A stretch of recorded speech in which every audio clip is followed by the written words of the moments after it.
Chapter 27. Seeing her reaction, Xing Xiao added, "You wish." Mu Qiqi promptly glared at him. "You've been living in the small mansion for almost 5 months now.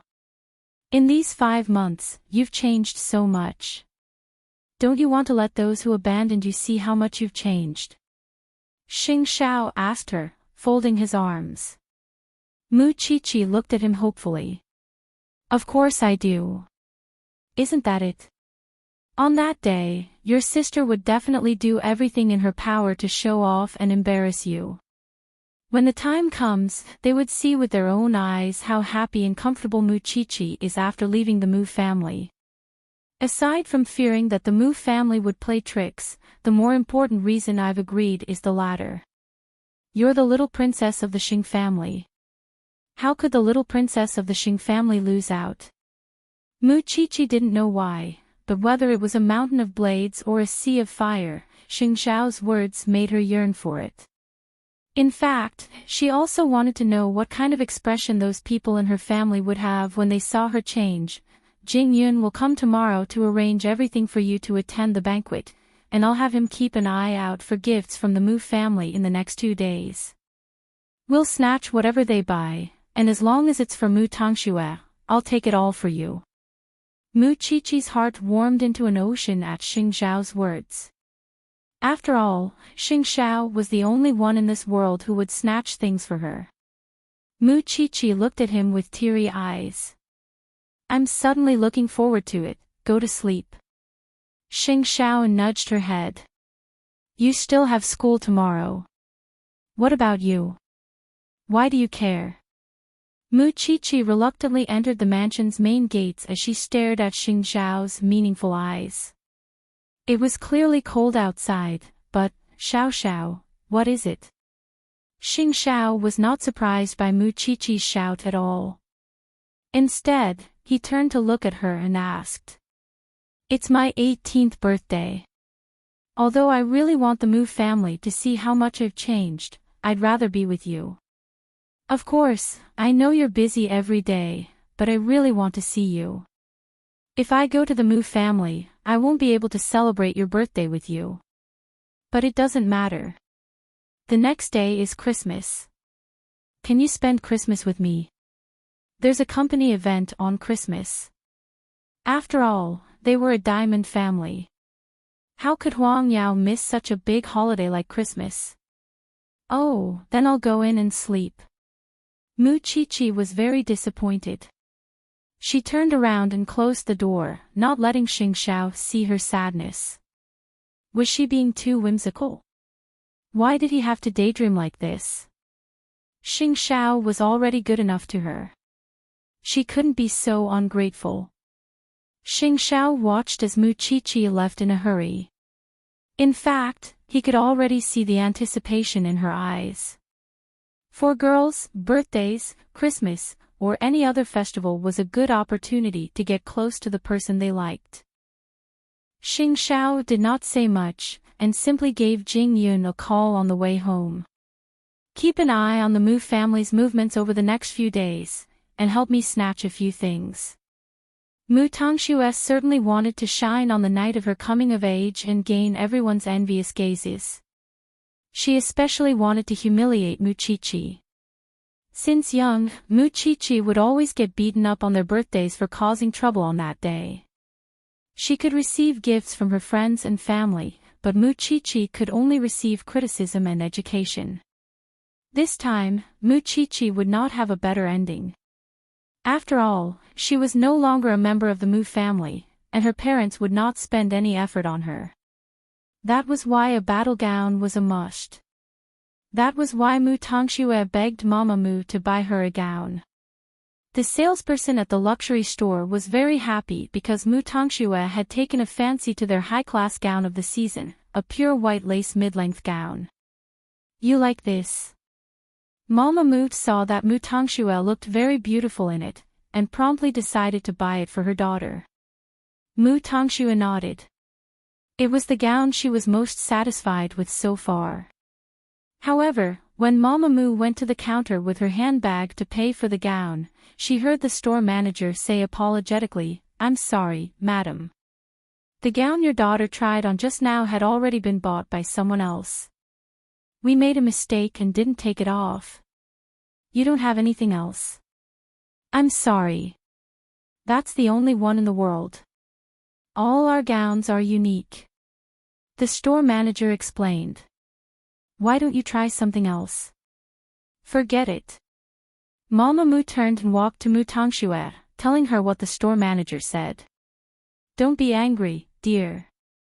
Why don't we go home and get a designer to custom make it for you? I'm not angry, Mommy. Why don't I wear something from home? There's a lot of it anyway. How could you? It's your coming-of-age ceremony after all. Even if Mu Tongxue liked that gown the most, it was now someone else's, and it would be meaningless even if they found a replacement.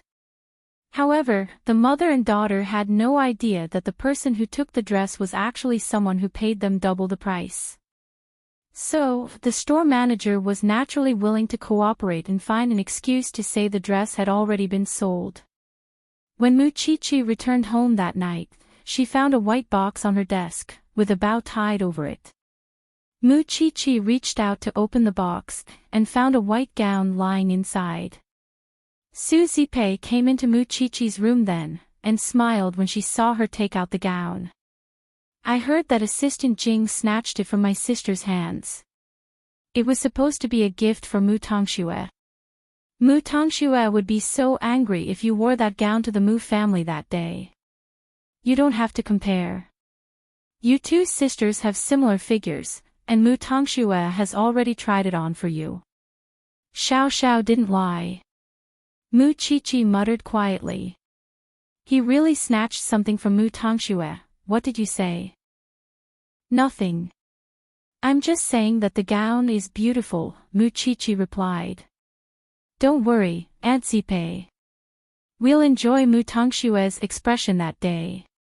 Young Master Sheng is so considerate. You mustn't let him down after he did so much for you.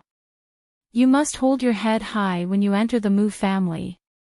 I know. Mu Qiqi nodded solemnly.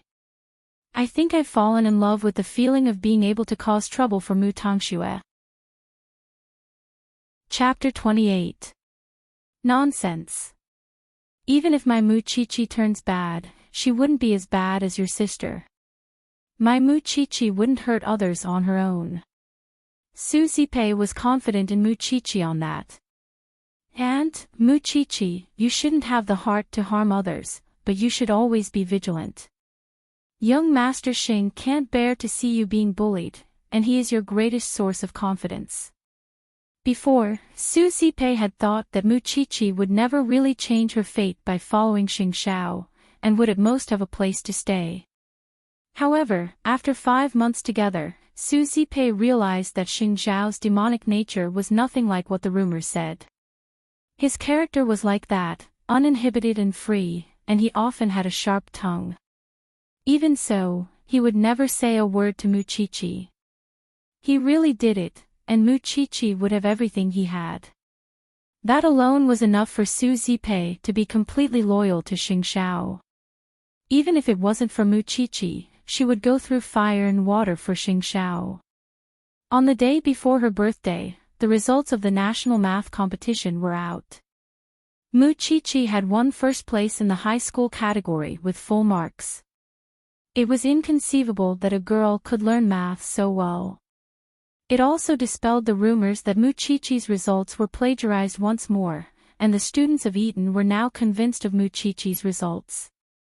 Even if Van Gogh's students came to mock her, they would retaliate on their own. It was because Van Gogh did not teach students according to their aptitude that a young genius like Mu Qiqi would be buried. Eton was different, however. They had unearthed Mu Qiqi's brilliance, which was why Eton was a higher school than Van Gogh. Van Gogh's students had nothing to say in response, since none of them expected Mu Qiqi to be so smart. When the results were announced, the teacher deliberately praised Mu Qiqi. It was the right decision to send you. All of Eton is proud of you now. After all, even if Mu Tangxue had experience in many competitions and obtained countless rankings, she had never gotten first place in any of them. And full marks. Moreover, the teacher was implying that it was fortunate that Mu Tangxue was not sent. The entire class applauded and congratulated Mu Qiqi, which meant that Mu Tangxue's desire to control Mu Qiqi had completely failed. Qiqi, you're really amazing. You're my idol. Qianqian hugged Mu Qiqi exaggeratedly and shook her. You have no idea how much better you are than your scheming sister. Mu Qiqi turned to look at Mu Tangxue, before turning back to Qianqian. I'm not comparing myself to her. I'm just comparing myself. Because Xing Xiao reminded her that the one she should defeat the most was herself. Although Mu Tangxue was unwilling, there was nothing she could do.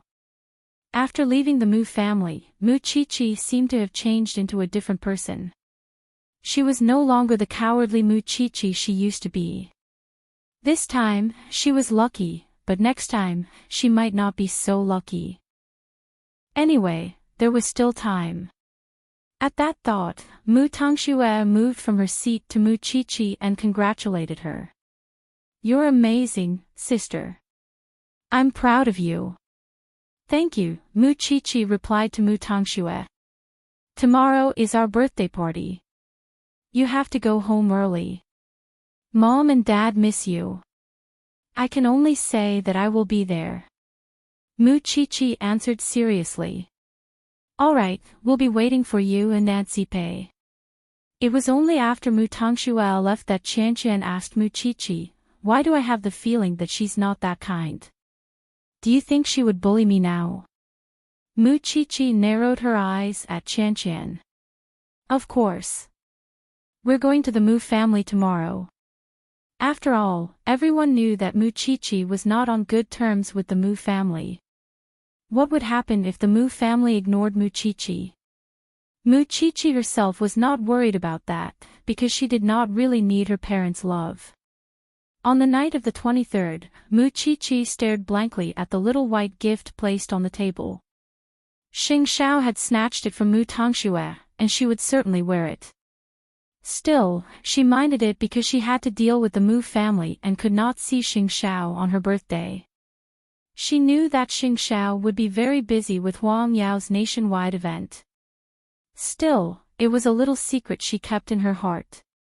Even if she could only see him once, Huang Yao was currently going through the final confirmation of the event. As the heir of a diamond family, the responsibility Xing Xiao shouldered was unimaginable, even if he appeared uncontrollable. Young master, everything is ready. But you have to leave for Paris right away, or you won't make it to the product launch. Jing Yun reminded Xing Xiao, holding the schedule. Xing Xiao looked at his watch and told Jing Yun, the flight is at 3 in the morning. I'll be at the airport before 2. You go first. But, young master, the old man has been discharged. It doesn't matter if I go or not. Xing Xiao cut him short. I know the gravity of the matter. I understand. Jing Yun nodded. Without another word, Xing Xiao drove away from Huang Yao's headquarters. However, he did not go back to the Xing family, but to the production base instead. Crown Prince, Crown Prince. Young Master Sheng. Everyone at the production base was respectful when they saw him. That was when Xing Xiao found the master designer of Huang Yao and told him, use the best blue diamond this year to make a hair accessory for me. Is it urgent? It's simple. I can finish it in a few hours. Xing Xiao handed the design to him. All right. Please wait a moment. Xing Xiao arrived at the production base at 8 and waited for almost 5 hours. When he received the gift, the designer was very tired. Young Master Xing, what you want is for a girl. Today's expenses will be deducted from my personal account. Don't tell anyone that I've been here. Xing Xiao instructed. Got it. Xing Xiao took the gift and drove to the small mansion. But it was already 1 in the morning, and Muchichi was already asleep. Xing Xiao could not wake her up, so he used the spare key and left the gift in front of Muchichi's door. He rarely used the spare key because he respected Muchichi and Xing Xiao's privacy. It was because he respected Muchichi's privacy, but he could not care about that now. The little one would be happy to see it, wouldn't she? He might even be abroad on Christmas, let alone her birthday. There was no telling how disappointed the little girl would be if he was not there for her coming-of-age ceremony. At that thought, Xing Xiao was about to turn and leave, but Muchichi got up cautiously when she heard the noise downstairs, thinking that there was a burglar. Chapter 29. Xing Xiao turned and quickly asked when he saw Muchichi. "Why are you awake? It's really you." Muchichi walked up to Xing Xiao in her pink pajamas, appearing very excited. "Why aren't you going in now that you're back?" "I'm flying to France soon," Xing Xiao told her even as he put on his black gloves. "Oh, when are you coming back?" "I'm not sure," Xing Xiao replied. Muchichi lowered her head to hide her disappointed look, before looking up again. "Then hurry up and leave. Did you see anything at the door?" Xing Xiao returned to the living room and asked her since he had been discovered. "I didn't turn on the lights just now." With that, Muchichi quickly went upstairs and found the blue gift box by the door. She picked it up and opened it, only to find a hair accessory embedded with a blue diamond inside. Delighted, Muchichi quickly went downstairs and asked Xing Xiao, "Is this for me?" Xing Xiao nodded. A coming-of-age present, Muchichi understood then. He had come to give her a coming-of-age present before he left. Muchichi felt an impulse when she saw the sparkling diamond hair accessory. She did not just think about it. She simply got close to Xing Xiao, tiptoed and kissed his cheek softly. Xing Xiao froze, while Muchichi's heart was pounding. Perhaps afraid that Xing Xiao would get angry, Muchichi quickly turned and hurried upstairs with the present. "Be careful on the road." "I'm going back to sleep." Xing Xiao reached out to touch the spot where Muchichi had kissed him. Wasn't this little one a little too wild? Still, he did not get angry. Instead, he glanced at Suzy Pei's room by reflex to make sure that he did not disturb her, and only turned to leave as if nothing happened. Muchichi excitedly jumped onto the white bed when she entered the room, as if she had done something shameful, feeling both embarrassed and excited. Downstairs, Xing Xiao had already driven away, but Muchichi's wildly beating heart could not calm down. Then, she hid under the blanket and opened the gift box again, taking out the hair accessory and holding it in her palm. In that very moment, Muchichi felt as if she had received a treasure. It was from Xing Xiao. It was his coming-of-age present. What should she do? She might not be able to sleep well tonight. Moreover, she kissed Xiao Xiao.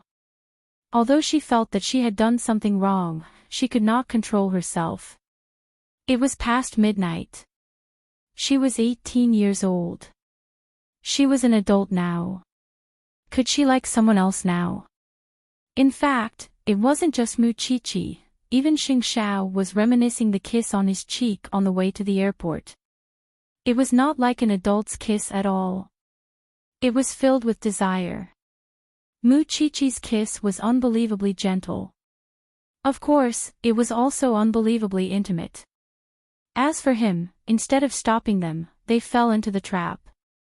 His first reaction after being kissed was to hide it from others, especially Suzy Pei. He wanted to treasure Muchichi's love. Soon, Xing Xiao arrived at the airport. Jingyun told him that he was waiting in the VIP lounge. Jingyun took the ticket and said, "Young master, it's time to go through the security check." He suddenly remembered what Muchichi had asked him. When would he be back? Xing Xiao thought for a moment, put on his gloves again and turned to leave the airport. "Young master, where are you going?" "Go home and sleep, but there's the product launch in France tomorrow."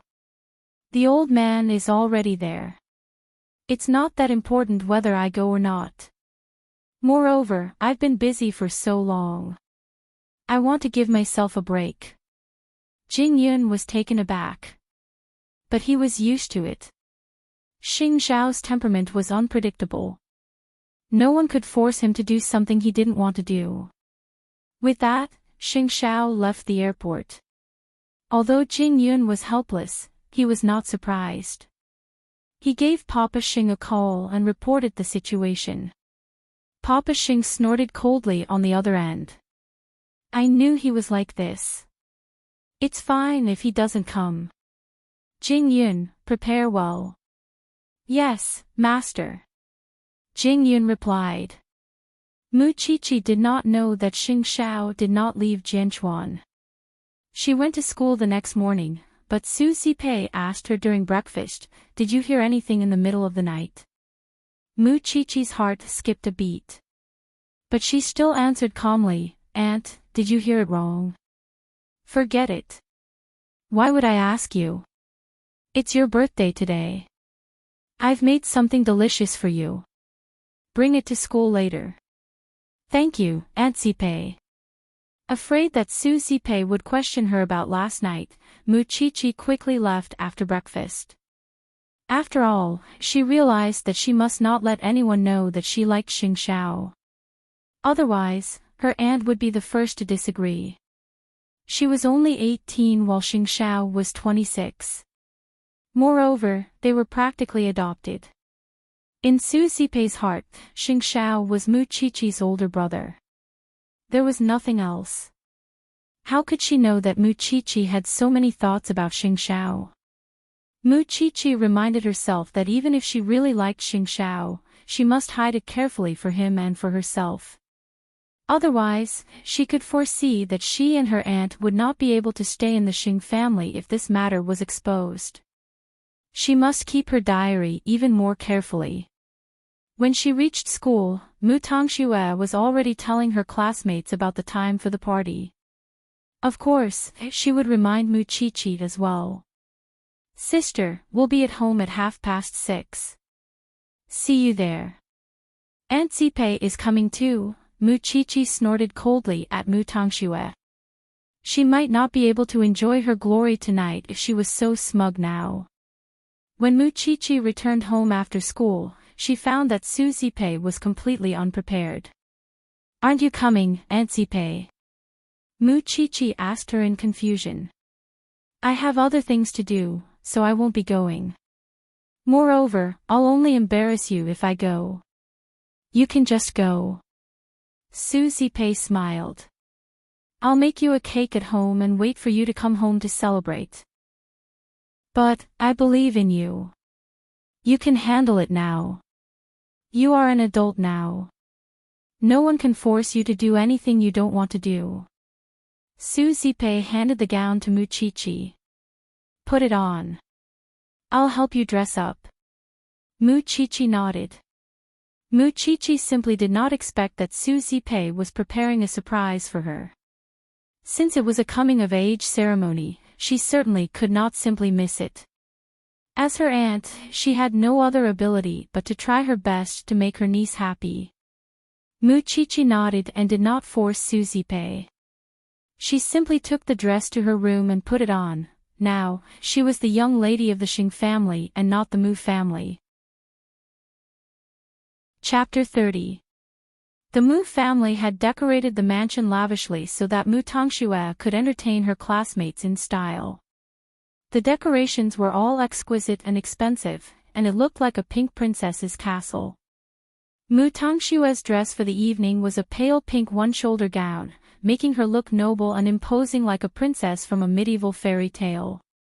Her classmates arrived one after another, bringing the presents they had chosen. Even Mu Qiqi's desk mate, Qian, was there, but Mu Qiqi was nowhere to be seen. Strangely, Mama Mu appeared kind and the servants of the Mu family were easygoing. It was hard to imagine that Mu Qiqi would be treated differently in this family. Mu Tongxue was the center of attention. She was beautiful and elegant among her classmates, and was certainly eye-catching. Tangxue, you're so beautiful tonight. Tangxue, why is your figure so good? Girls would always talk about such things after class, especially those from prestigious families, who would always talk about international superstars. Mu Tangxue was delighted, but that was when Mama Mu tugged her aside and asked, "Where's your sister? Why isn't she here yet?" "Mommy, I don't know if she's coming." Mu Tangxue told Mama Mu that, because she believed that Mu Qiqi would not dare to come and humiliate herself.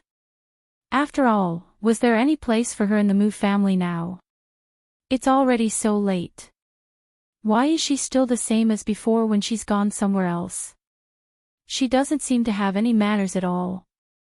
Mu Tangxue chuckled softly, and acted coquettishly in front of Mama Mu. "Mommy, you can't blame her. After all, she's alone outside now, her guardianship has been taken away. Strictly speaking, she's not my daughter anymore. I invited her to my birthday party out of goodwill, and she's still putting on airs. Mommy, don't be upset because of an outsider." Everyone was looking for Mu Qiqi, but she was nowhere to be found. Everyone was curious about Mu Qiqi's relationship with the Mu family, but it seemed that Mu Qiqi was a dispensable existence to the Mu family. After all, the photos used in the party were all of Mu Tangxue alone, and the other decorations were all of her. There was clearly no place for Mu Qiqi there. "Forget it, there's no need to wait. Let's sing the birthday song." Mama Mu held her daughter's hand and walked towards the three-tiered cake. But that was when the butler came in and said to Mama Mu and Mama Mu, "Eldest Miss is back." Soon, everyone in the party turned to look at the door, only to see Mu Qiqi walking towards them in a white lace gown. Tonight, Mu Qiqi had put on some light makeup. Her hair was tied up in a bun, which made her look like a forest. Looking at her delicate skin, Mu Qiqi looked like a little fairy under the light. She was surrounded by an ethereal aura and was glowing. "Qiqi." Qianqian immediately ran over. "I thought you weren't coming. It's my birthday too." Mu Qiqi smiled at Qianqian. Nonetheless, Mama Mu and Mu Tangxue's faces darkened at Mu Qiqi's appearance. It was for no other reason than that Mu Tangxue had taken a fancy to the dress Mu Qiqi was wearing. It turned out that Mu Qiqi had stolen it. Mama Mu glanced at Mu Tangxue, before walking up to Mu Qiqi. "Qiqi, what time is it? Why did you come so late?" "Hello, Aunt Mu." Mu Qiqi smiled. "I'm sorry. There was a traffic jam on the way, and my driver had to take a detour." Mu Qiqi answered gracefully. What embarrassed Mama Mu the most was the way she addressed Mu Qiqi. "Aunt Mu." "Sister, this is Mom." "I'm sorry. I'm not a member of the Mu family if I remember correctly. That's why you have no reason to ask me to come early since I'm a guest." Mu Qiqi smiled. In that moment, Mama Mu was very surprised. Was this still the submissive eldest daughter she knew 5 months ago? Why was she able to speak so eloquently and be so confident? For some reason, Mu Qiqi's personality immediately outshone Mu Tangxue's gentle personality. Everyone watched Mu Qiqi as if they were watching a show, and gave her a thumbs up. "Awesome. Cool. You can't say that, sister. After all, you've lived here for so many years.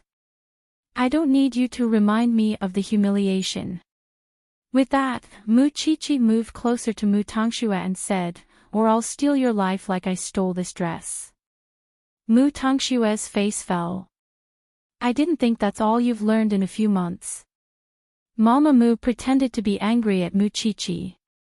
"You're not behaving like a lady from a rich family at all. Tangxue, play a piano piece for everyone to liven things up." "What's so great about playing the piano? Who here wasn't the daughter of a rich family?" Mu Qiqi paid no attention to the Mu family's stares, and simply walked to a corner to chat and laugh with her classmates. "Qiqi, why are you talking back to your mother? Qian asked Mu Qiqi in private. I would have been beaten up if it were me.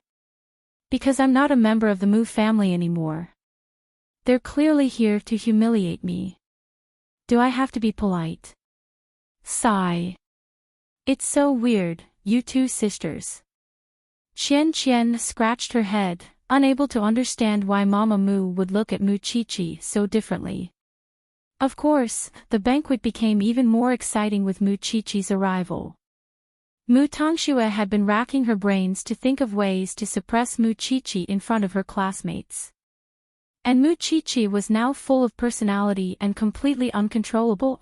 Everyone in the Mu family was surprised by Mu Qiqi's change.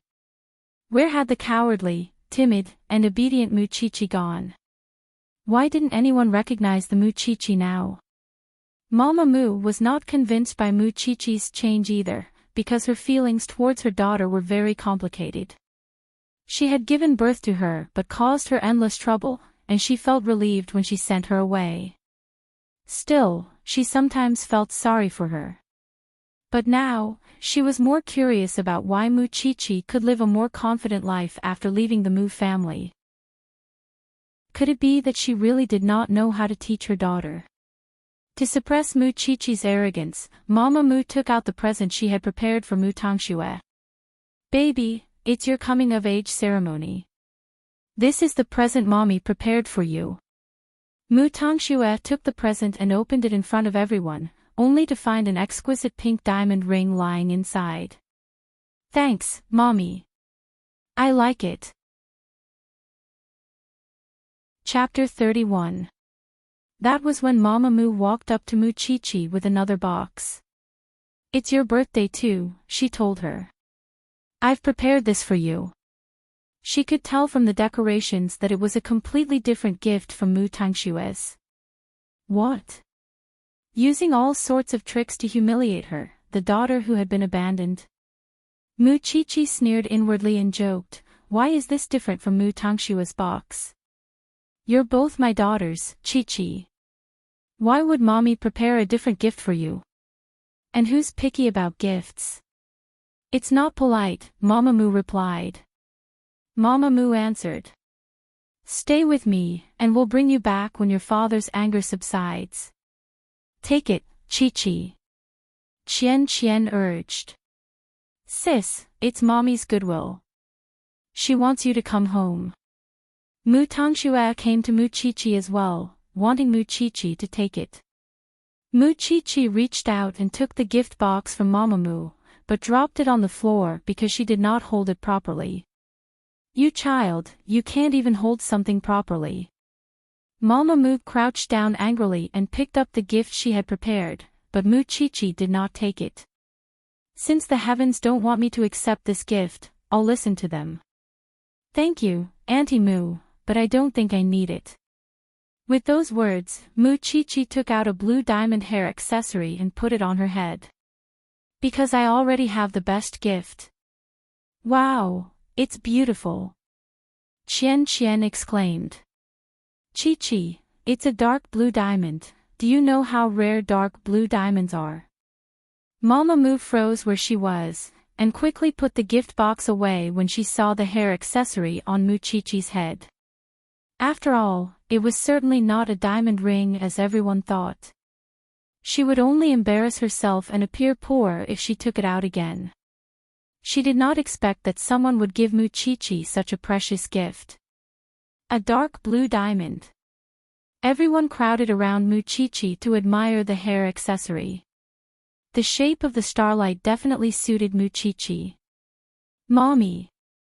Mu Tongxue was upset that her spotlight had been stolen. Go and cut the cake with your sister. Mama Mu told Mu Tongxue, gesturing at the cake with her chin. Mu Tongxue nodded and walked to Mu Qiqi, holding her hand. Sister, let's cut the cake together. Mu Qiqi was aware of Mu Tongxue's intentions. She had never changed after so many years, and it was obvious that she wanted to frame her on such an occasion. Still, Mu Qiqi did not try to dodge, and simply allowed herself to be led by Mu Tongxue to the cake. Sister, although you've left the Mujia, you still can't escape the fate of being framed by me. With those words, Mu Tangxue turned to smile at Mu Qiqi, and tripped over herself where no one could see. Everyone saw Mu Tangxue fall, and Mama Mu quickly reached out to help her. Mu Qiqi had been admiring Mu Tangxue's performance from start to finish. Why was she still doing the same thing after so many years? Tangxue, are you alright? Mommy, I'm fine. Mu Tangxue cried. It's not my sister's fault, I tripped myself. At that, Mama Mu quickly walked to Mu Qiqi and said, Qiqi, vent your anger on Mommy. Why don't you change? Why do you still bully your sister? Mama Mu asked. She tripped herself. Who would trip themselves? Mama Mu exclaimed in disbelief. Why are you always so vicious? Everyone was looking at Mu Qiqi, watching as she was blamed. Mu Tangxue was sprawled on the floor, moaning weakly, but there was a smile on her lips. Qiqi. Qian looked at Mu Qiqi worriedly. But Mu Qiqi smiled and walked around Mama Mu to Mu Tangxue, reaching out to help her up. Why were you so careless? Sister. Mu Tangxue called out meekly. I don't blame you, really. Mu Qiqi blinked mischievously as she held Mu Tangxue, and promptly shoved Mu Tangxue onto the three-tiered cake. Everyone watched as Mu Tangxue fell awkwardly into the cake, instantly turning into a cake person. It was a very comical sight. Since you said I tripped you, I might as well push you down. Wouldn't I be bearing the blame for nothing? Everyone stared at Mu Qiqi in disbelief, not expecting that she would actually do such a thing. Qian, who was watching in a corner, felt relieved. That was how one should deal with such a drama queen. Mu Qiqi. Mama Mu quickly helped Mu Tangxue up, only to find that Mu Tangxue was crying and running away from everyone. In a fit of rage, Mama Mu raised her hand to slap Mu Qiqi, but Mu Qiqi caught her wrist. Aunt, I'm already an adult. Are you still going to hit me? Aren't you afraid that I'll tell my guardian? No one can say anything if I hit my daughter. Your daughter. Mu Qiqi smiled coldly and snatched the gift box from Mama Mu's hand, opening it in front of everyone to find a pearl necklace that did not look very valuable. Your youngest daughter is a diamond. Why is it a pearl when it's mine? How biased. That's right. They're both daughters. Why is there such a huge difference in treatment? The guests were all looking at Mama Mu in confusion. This is a family matter. Please don't pay too much attention to it. Mama Mu quickly told everyone. It's not like we've wronged her. She knows very well why it's like this. It doesn't matter if it's clear or not. Thank you for your hospitality tonight, Aunt. I think it was very interesting. There's nothing fun to do now that the cake is ruined. My aunt is still waiting for me to eat at home, so I'll be going. With those words, Mu Qiqi turned with a smile, her back neither servile nor overbearing, completely unlike the Mu Qiqi who could be humiliated by anyone before. Happy birthday, Tangxue. I'm going too. With those words, Qian ran after her. Every guest watched as Mu Qiqi left. Now that the party had been ruined, it would be awkward if it continued. That was why everyone else found an excuse to leave as well. Mama Mu's face was unusually dark. Everything that happened today was beyond her expectations. The guests are gone. Aren't you going to clean up? I'm going upstairs to check on Tangxue. The servants immediately cleaned up. Outside the villa, Qian saw Mu Qiqi take out a note from her little backpack and burst into laughter. I was wondering why you were so mighty at night. But you actually rehearsed for yourself beforehand. Mu Qiqi smiled. That family is like a pack of wolves and tigers. I wouldn't have dared to go up if I didn't watch some gangster movies to get myself some lines.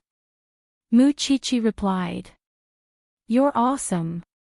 Qian burst into laughter. Chapter 32. It couldn't be better. Qian gave her a thumbs up and whispered to Mu Chi, I even took an embarrassing photo of your sister falling into the cake. I'll send it to you when I'm done. Mu Chi hugged Qian and urged her, hurry home. It's so cold. It's worth the cold to watch such an interesting show. With that, Qian got into her chauffeur's car, winking at Mu Chi before she left. Mu Chi smiled happily and soon found the spot where Old Lin parked his car. Old Lin did not expect Mu Chi to come out so soon, and quickly asked, Miss Mu Chi, did you suffer? No, it's just that it's boring to stay here, and it's better to go home and keep my aunt company. Mu Chi replied. Uncle Lin, you'll have dinner with us later. I'm just a chauffeur. I don't deserve it. Old Lin joked. In my heart, you and my aunt are both people who truly care about me. Mu Chi told him sincerely. Old Lin chuckled, satisfied. After all, Mu Chi really treated him as an elder and never looked down on him, which made him feel respected. I really want to keep driving for you, Miss Mu Chi. I like you too, Uncle Lin. Old Lin sped up so that Mu Chi could reunite with Su Zipei as soon as possible.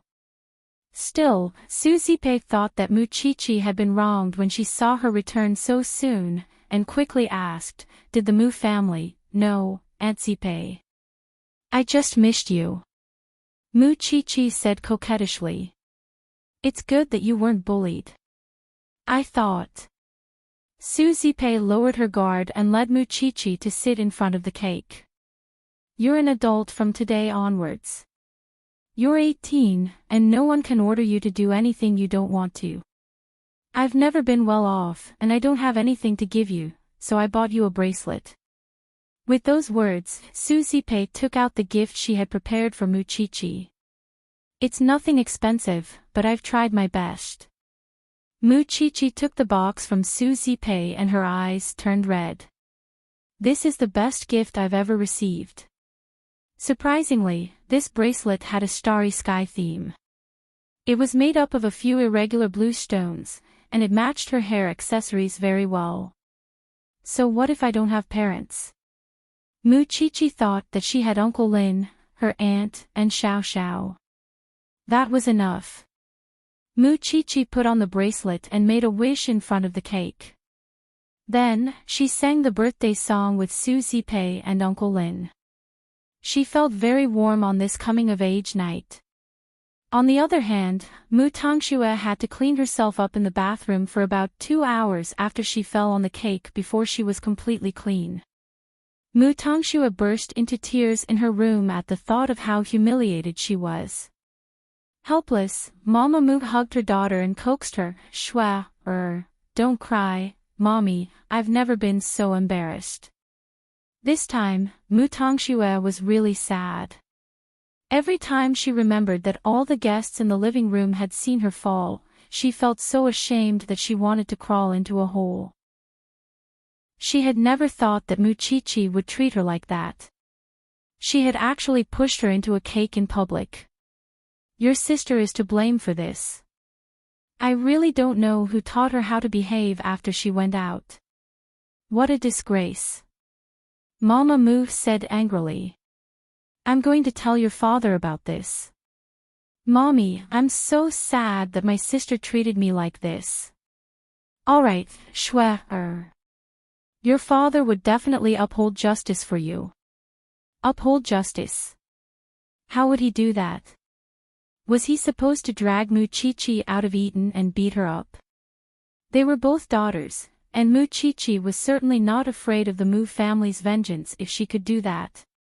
Still, no one expected that Mu Chi would be so crafty and push Mu Tangxue onto a cake in front of everyone. When Papa Mu returned home, he heard about what happened at the birthday party. Of course, he did not believe it at all. After all, his impression of Mu Chi was that she was timid and cowardly. How could she humiliate Mu Tongxue in front of so many people? She dared. But the truth was that Mu Qiqi dared. After all, she now had someone who could support her. After the birthday party, Mu Qiqi returned to her room to rest. There was no telling how Xiao Xiao was doing in France. He must be busy, right? Be that as it may, Mu Qiqi could not help sending him a message. Xiao Xiao, I taught Mu Tongxue a good lesson tonight. Wasn't it great? It's Christmas tomorrow. I hope you have a Merry Christmas too. Mu Qiqi thought that there was no telling when he would see her message. She was about to wash up and go to bed when he replied. Wear something thicker. Come out. Mu Qiqi did a double take. Go out. Yes. Don't let your aunt find out. Mu Qiqi's heart raced, but she did as she was told. She put on a thick padded jacket and sneaked out of the house when Su Zipei returned to her room. Mu Qiqi looked around when she reached the little garden outside the mansion, but did not find Xing Xiao. But just as she was about to call him, a big hand reached out from the darkness and pulled Mu Qiqi into his sports car. Aren't you in France? Mu Qiqi asked in delight when she saw Xing Xiao. I suddenly don't feel like going. Xing Xiao drove away from the little mansion with Mu Qiqi. Where are we going? Xing Xiao turned to look at Mu Qiqi with a dangerous look in his eyes. I'm bringing you to do something bad, of course. Mu Qiqi did not dare to look at him at all. Instead, her heart raced and her face lowered, blushing. Did Xing Xiao know that she liked him? Mu Qiqi did not dare to say a word along the way. It was only when they arrived at the seaside that Xing Xiao got out of the car against the cold wind. Mu Qiqi followed him out of the car, and found that someone was releasing Kongming lanterns by the seaside. Yes, she was beautiful, but she was very cold. Mu Qiqi was shivering all over. At that, Xing Xiao pulled Mu Qiqi to him and clamped her between his arms. Mu Qiqi's heart raced even faster. She almost suffocated. Why are we here?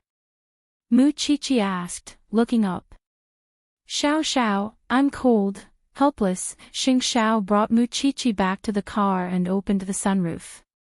Mu Qiqi's cheeks were flushed, but it was frozen red in that very moment.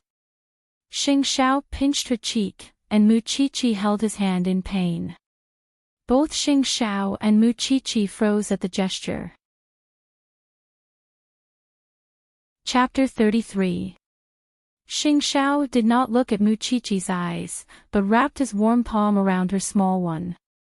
Mu Qiqi said nothing. She was afraid of breaking that moment of bliss, and could only lower her head awkwardly and look elsewhere. Xiao Xiao was holding her hand. Xiao Xiao was holding her hand. Xing Xiao said nothing either, and the pair stayed in silence for around 10 minutes. It was only when someone came to urge them to move the car that Xing Xiao let go of Mu Qiqi's hand. Mu Qiqi was disappointed that her hand was suddenly empty, as if she could still feel Xing Xiao's warmth. Are you warm? Xing Xiao asked Mu Qiqi as they drove away. Ha! A little warmer. Mu Qiqi quickly answered. Much warmer. Then where are we going now? There were few in Jianchuan who did not know Xing Xiao, which was why he would attract attention wherever he went. It was only a matter of time before everyone found out if he openly brought his little one to other places. That was why he could only bring Mu Qiqi to the seaside. But the seaside was cold.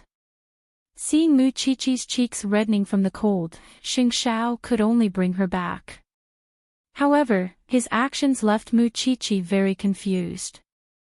Are we going back now, Xiao Xiao? Xing Xiao stopped the car as they entered the garden of the little mansion. He simply stayed quietly with Mu Qiqi, not answering her question.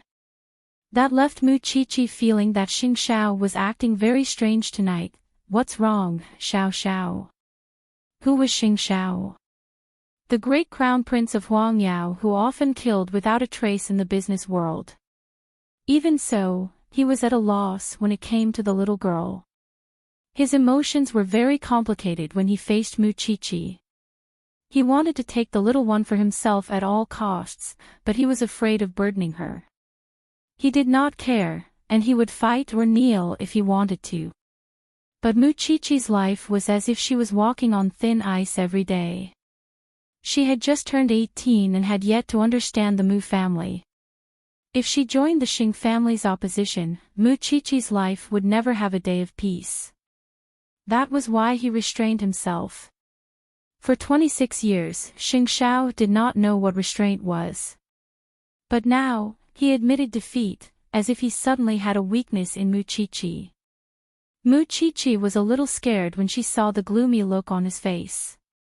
Could it be that she had upset him somehow? Xiao Xiao. Xing Xiao did not answer Muchichi. Instead, he took out a box from his storage cabinet and threw it at Muchichi, his demeanor reverting to the devilish crown prince he usually was. A reward for you. What? Muchichi opened the box to find the latest white mobile phone. A mobile phone. Replace your outdated phone that can only send text messages, Xing Xiao ordered. I've already saved his phone number for you. Muchichi nodded and held the phone in her arms. I understand, Xiao Xiao. Go back, your aunt will look for you later. Xing Xiao reminded himself to stay calm. He had to restrain himself no matter how much he wanted to be with Muchichi. Muchichi nodded. She was a little disappointed, but she was very obedient. Muchichi really thought that Xing Xiao would bring her to do something bad. In fact, she knew that Xing Xiao would not, but she was secretly anticipating it.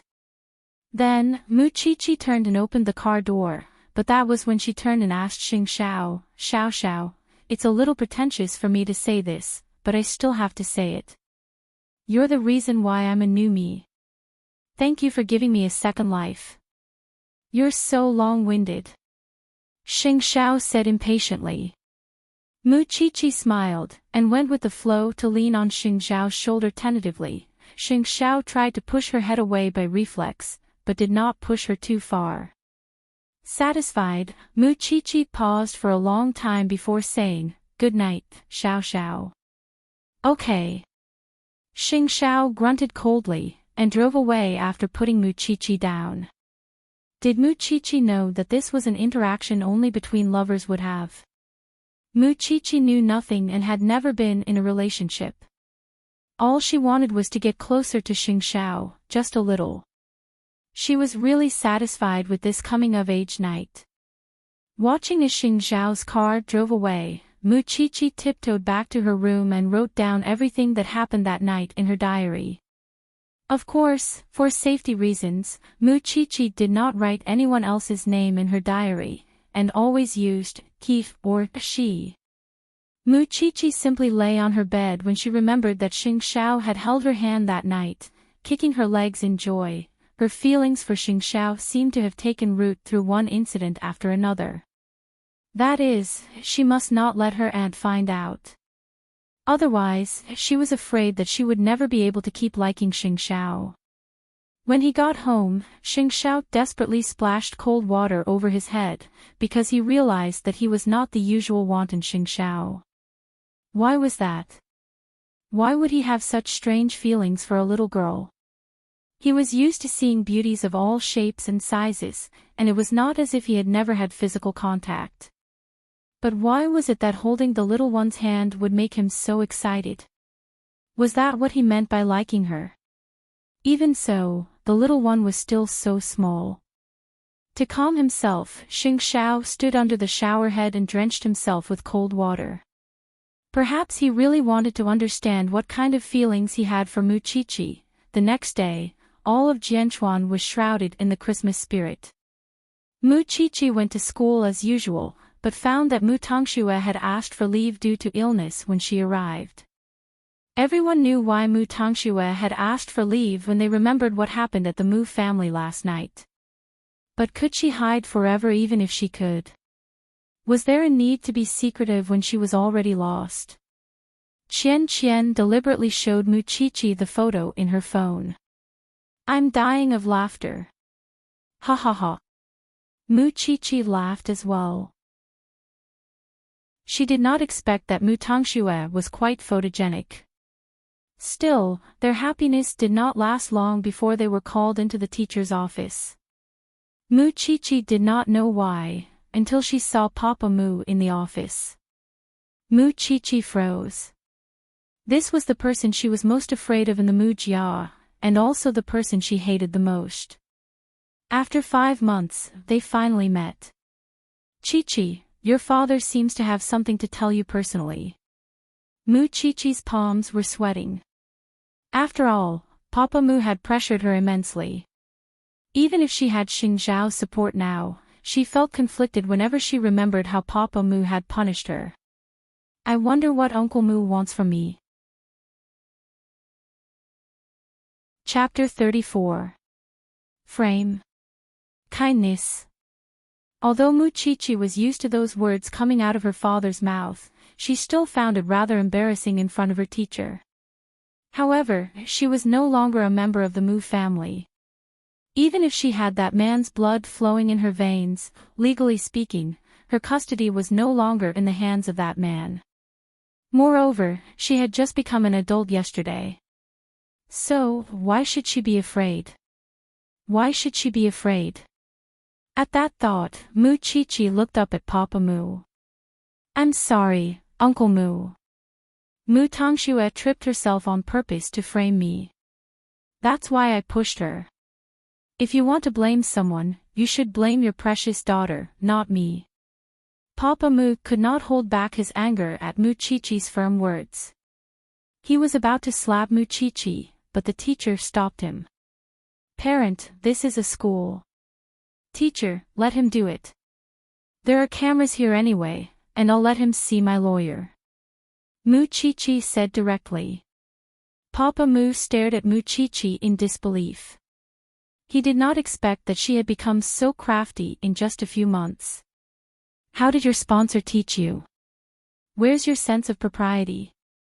I don't have propriety, but it's better than someone who can't differentiate between humans and animals. Muchichi replied calmly. The teacher stopped Papa Mu again when he saw how agitated he was. Parent, calm down. This is an educational place. Teacher, you don't have to stop me from teaching that little brat a lesson.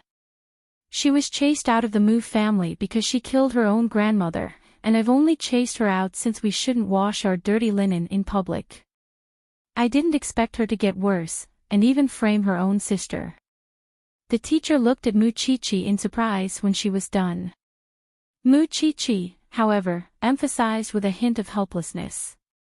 I told you, it's Mu Tangxue who fed Grandma the wrong medicine. You're still quibbling. Tangxue has always been filial to her grandmother. That's not evidence to convict me of killing Grandma. I'm sorry. Muchichi retorted stubbornly. The teacher caught the crux of their conversation, and was shocked at how Papa Mu treated Muchichi. You still have the nerve to say that? How much trouble have you caused for your family since you were young? Do I need to tell you everything from the beginning to the end? Muchichi bit her lip. Feeling wronged, she stopped talking. Listen up, Muchichi. I won't go easy on you if you harm Tangxue again. With that, Papa Mu turned and left the teacher's office, leaving the teacher with a complicated expression and the humiliated Muchichi. However, she did not cry. Instead, she stubbornly raised her head and let her tears fall. Then, Muchichi looked at her teacher, her voice trembling. Teacher, please believe me. I really didn't kill Grandma. The teacher's heart ached when she saw that. She quickly hugged Muchichi and comforted her as if she was her own child. I believe you. I really do. After all, she had seen with her own eyes how Mu Tangxue behaved one way in front of others and another behind their backs. That was why she would definitely believe Mu Chi-Chi if she had to choose between the twins. Moreover, what surprised her was Papa Mu's attitude towards the two sisters. Wasn't it too different? Hence, the teacher asked Mu Chi-Chi for the reason. As if she had found a second mother, Mu Chi-Chi told her everything she had been through over the years, including how she was chased out of the house and sold off by her uncle. Her teacher was silent for a long time after she was done, before adjusting her glasses and comforting her. Chi-Chi, humans are born as blank sheets of paper, and it's instinct to make choices and reactions that start with them. That's why there's no such thing as kindness in this world. All kindness is bestowed upon us by our environment and moral standards. There are also some people who are born to be actors and have a very strong acting personality. There are even some who know how to do evil from birth. Haven't we seen it all in the news? Children of a few years old strangling their neighbor's baby, or girls of a few years old purposely abandoning their stepmother's child. Those are all facts. That's not unusual. You just happen to meet a younger sister who's so good at acting. Twins would fight for attention even when they're in the womb. That's why you have to face the problem. It's not your fault, understand? Mu Chi-Chi nodded. As for your original family, there's nothing to hope for. Rich families probably only care about profit. You're an adult now, and all I can say is that you've met a great sponsor. You're great too, and you must hold your head high in the future. It's fine, okay? In fact, Mu Chi-Chi understood all that. She just hoped that her teacher would believe her. Don't worry and go to class. I'll keep it a secret. Mu Chi-Chi nodded and bowed deeply to her teacher in gratitude. As for the Mu family, she had completely given up on them. From now on, she would never give in to the Mu family. At least, Papa Mu's days of beating and scolding as he pleased were over. When they returned to class, Qian quickly asked Mu Chi-Chi, "Did you get scolded by your teacher?" "No." Mu Chi-Chi shook her head. "She's very good to me. But you've been gone for so long." I was so worried. Mu Chi-Chi no longer expected Mu Tangxue to change. After all, she never had a conscience. As for her parents, it was as her teacher had said, let them go with the wind, and pretend that she was born out of a rock. That was fine. When they got home that night, Mu Chi-Chi told Su Zipei about her encounter with Papa Mu in school. Su Zipei was almost in tears when she heard about it. I've never seen such an animal father. Aunt Zipei, taking a deep breath, Su Zipei waved her off. You're fine now. Just pretend that the family is dead. Mu Chi-Chi nodded and helped Su Zipei. They were about to eat when Xing Xiao strutted into the living room and took a seat at the dining table. Mu Chi-Chi blushed when she saw Xing Xiao. She remembered how they held hands last night. She could still feel his warmth on her palm. Young Master Xing, you're not going out with anyone for Christmas today? Su Zipei asked, adding an extra pair of chopsticks. It's too noisy outside. It's quieter here. With that, Xing Xiao picked up the chopsticks and started eating without holding back. Why don't you have a girlfriend? Su Zipei asked. You're in your prime at your age. Xing Xiao glanced at Mu Chi-Chi by reflex, only to find that she was lowering her head, almost burying her face in her bowl. I'm looking. Xing Xiao simply answered Su Zipei. Chi-Chi and I will bless you when you find one. Chapter 35. Xing Xiao glanced at Mu Chi-Chi out of the corner of his eye but said nothing. Mu Chi-Chi quickly finished the rice in her bowl and told them, I'm going back to my room. Is the child full?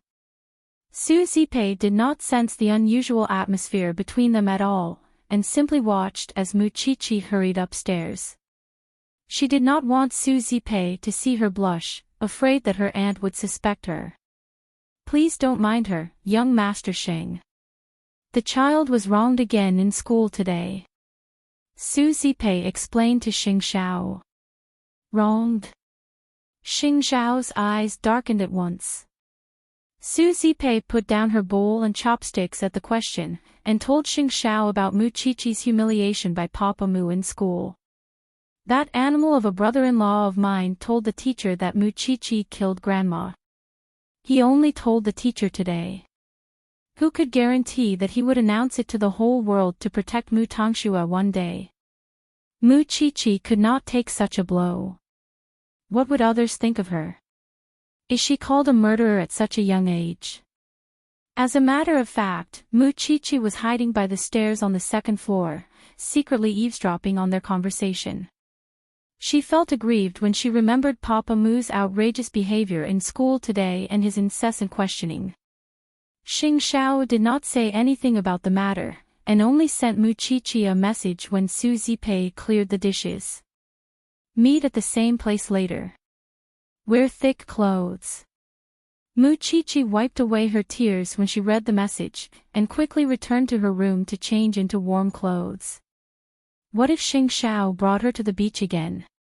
Late into the night, when Su Zipei returned to her room to rest, Mu Qiqi tiptoed out the door and sprinted to where Xing Xiao was at the speed of a 100-meter sprint. Xing Xiao had switched to an inconspicuous black car, and brought Mu Qiqi to the revolving restaurant in front of the amusement park. There was a Christmas atmosphere everywhere in Jianchuan at the moment, especially the huge Christmas tree in front of the amusement park. Mu Qiqi liked it very much when she saw it. Xiao Xiao, I want to go for a walk. Xing Xiao tilted his head and glanced at Mu Qiqi. When he saw that she was wearing a thick cotton-padded jacket, he nodded. I'll park the car somewhere quiet. You can take a look. Okay. In fact, Mu Qiqi was very satisfied with that. When Xing Xiao got closer, she quickly took out her phone from her backpack and took a picture of the huge, twinkling Christmas tree. Xiao Xiao, look, Xing Xiao never cared about festivals. To him, Christmas and Tomb Sweeping Day were just the difference between whether people would come to Huangyao to buy gifts. Still, seeing that Mu Qiqi liked the festive atmosphere so much, he did not say a word and simply led her away. This time, they boarded a yacht in the amusement park. Floating on the river, there were only the two of them on the boat. Mu Qiqi pretended to admire the night scenery around her, but her attention was fully focused on Xing Xiao. Xing Xiao sat on the boat for a long time before asking, "Have you seen enough?" Mu Qiqi quickly averted her gaze. If anyone from the Mu family uses your grandmother's death to threaten you again, just blow it up. The Xing family has a team of lawyers who wouldn't mind working with the police to investigate the real cause of her death. But there were only two of us in the room. What are you afraid of? She's either you or her murderer. You can't find any evidence that she's the culprit, and she has no evidence that you're the culprit. Xing Xiao retorted coldly.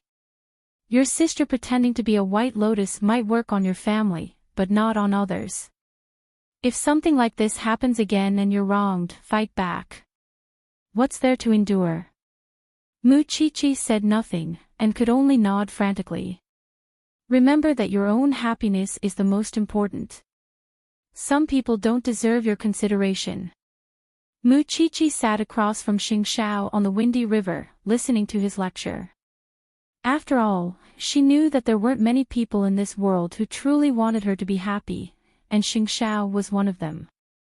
Then, Xing Xiao put his arm around Mu Qiqi's shoulder and let her lean on him.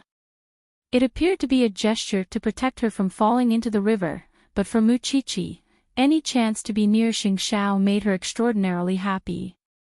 Did Xing Xiao do that because he liked her too?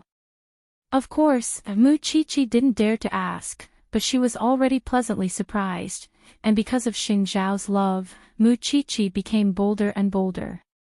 You changed your car. My car is in the garage again. Xing Xiao answered nonchalantly, but his handsome face was so handsome that it angered even the gods. Xiao Xiao, my hands are cold. Xing Xiao said nothing, and simply took out a pair of red Christmas gloves from his pocket and threw it to Muchichi. I got it from Huang Yao's event today. Muchichi felt sweetness in her heart.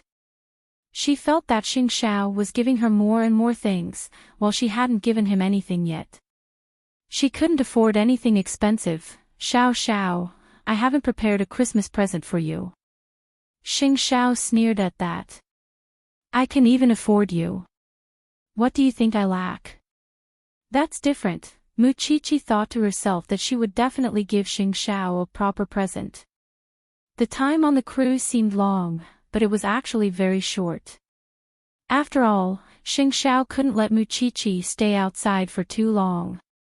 Coming out to play was already a gesture. So, after they disembarked, they got into the car and returned to the small mansion. At that moment, Muchichi had eyes for no one but the man she had a crush on, and liked him a little more every day. Soon, they arrived at the small mansion, and Muchichi reluctantly got out of Xing Xiao's car, quietly opened the door and went back to her room. Xing Xiao was waiting downstairs, and only left after she turned off the lights. But, when he got out of the car, he was attracted by the stationery and notebooks that were scattered beside the passenger seat. It must have slipped out of Muchichi's bag when she took out her phone. Xing Xiao picked up the notebook and the stationery, put them on the desk in his room, and went straight to the bathroom to wash up. When he came out with a towel wrapped around him, he returned to the desk and picked up Muchichi's brown notebook. The little one actually had the habit of keeping a diary. Holding the notebook, Xing Xiao lay down on the bed and switched on the bedside lamp. Chapter 36. Under the nightlight, Xing Xiao opened Muchichi's diary. In fact, he was very nervous. As the crown prince of Huang Yao, he had never bothered to do what he thought was a lowly thing. But this diary was different. A diary was a person's most private matter, just as it could record a person's darkness and malice. Hence, Xing Xiao promptly flipped to the last page of the diary, not reading a single word before that. The last thing Muchichi recorded was the time they held hands at the seaside. In that very moment, everything that was on Muchichi's mind was exposed to Xing Xiao, and he was even more certain of the little one's feelings. She liked him, a lot. That others might not understand, but he would never not understand. It was something they had experienced together, and he would never forget that. He was not referring to himself unless he was forgetful. After reading the last page, Xing Xiao closed Muchichi's diary, changed his clothes and called Jing Yun. He was actually going to Muchichi's classroom in Eton in the middle of the night. Jing Yun did not understand at all what Xing Xiao was doing, but quickly contacted the principal and did as he was told. Without anyone noticing, Xing Xiao entered the school and found Muchichi's desk. Then, he put the diary and stationery that Muchichi had left in his car into Muchichi's drawer. When Jing Yun saw Xing Xiao from outside the classroom, he suddenly felt that Xing Xiao was becoming more attentive towards Muchichi. He had personally come here in the middle of the night just to put Muchichi's diary back on her desk. "Young master, we should go," Jing Yun reminded him. Xing Xiao put the diary away and left the classroom. The two of them left quietly, pretending that nothing had happened. Still, Jing Yun couldn't help asking Xing Xiao on the way, "Young master, you could have let me do this." Xing Xiao was sitting in the back seat, his head tilted backward and his eyes closed, but his voice was cold. "Can I still trust you, Jing Yun?" Jing Yun did a double take and couldn't speak for some time. Still, Xing Xiao's question had touched the bottom of his heart, and it was after a long time that he finally spoke his mind. "Young master, we grew up together. You should know very well what kind of person I am. It was clear in the past, but it might not be the case now." Xing Xiao straightened up and looked at Jing Yun through the rearview mirror. "I know you don't like Muchichi. In your heart, I have to serve the Xing family wholeheartedly. That's why you are loyal to the Xing family, not me. You've already become someone who can't communicate with me. Jing Yun was speechless. He could not say anything. Although Xing Xiao appeared to be free and unrestrained, he had always been a meticulous person. That was also why he wanted to return Mu Qiqi's diary personally. He no longer trusted Jing Yun, and if Jing Yun saw the contents of Mu Qiqi's diary, what would he do to Mu Qiqi? Even he had only read the last page of Mu Qiqi's diary. Although he appeared to be fierce and untouchable, he knew to respect the people he valued from the bottom of his heart. Both master and servant had different thoughts that night. Still, Xing Xiao did not insist that Jing Yun support Mu Qiqi, because he did not like taking sides like that. If it was not loyalty from the heart, it would be useless no matter how much you force it. In fact, Jing Yun himself knew that Xing Xiao was paying less and less attention to him, because his attitude towards Mu Qiqi had always been negative. The next morning, Mu Qiqi did not find her diary when she was packing her bag. She broke out in cold sweat because of that. It was her most secret, and it would be troublesome for anyone who saw it. Could she have left it in Xiao Xiao's car when she went out last night? Or maybe she forgot to put it back in her bag. Still, she was not in a hurry to ask Xiao Xiao. Because of that, Mu Qiqi was not in the mood for breakfast. She simply grabbed her phone and left the house, heading straight to school. Qian saw her frantically rummaging through the desk once she reached the classroom, and quickly asked, "What's wrong? Did you lose something?" "My diary," Mu Qiqi said. "Then look for it carefully." Qian quickly helped her, pulling out everything from the drawer. Thank goodness. Mu Qiqi breathed a huge sigh of relief when she found the brown diary safely in the drawer. It's good that you found it. It was fortunate that no one saw it, including Xiao Xiao. Otherwise, she really did not know how she would face him. At that thought, Mu Qiqi still felt that she should not keep a diary in the future. If someone really saw it, wouldn't everyone know her secret? Since class had not started, Mu Qiqi tore the diary into pieces and threw them into the trash can. She had thought that Mu Tangxue would not come to class today, since she had embarrassed herself so much during the birthday banquet. But before class, Mu Tangxue arrived, looking pitiful, unwrapping herself up tightly. Look at that little bitch of yours. She thinks she won't be laughed at just by wrapping herself up like that. She really knows how to cover herself up. Mu Qiqi stopped Qian so that she would not speak loudly. There's no need to provoke her for me. Just stand aside and watch the show. Qian nodded, not noticing Mu Tangshue's expression.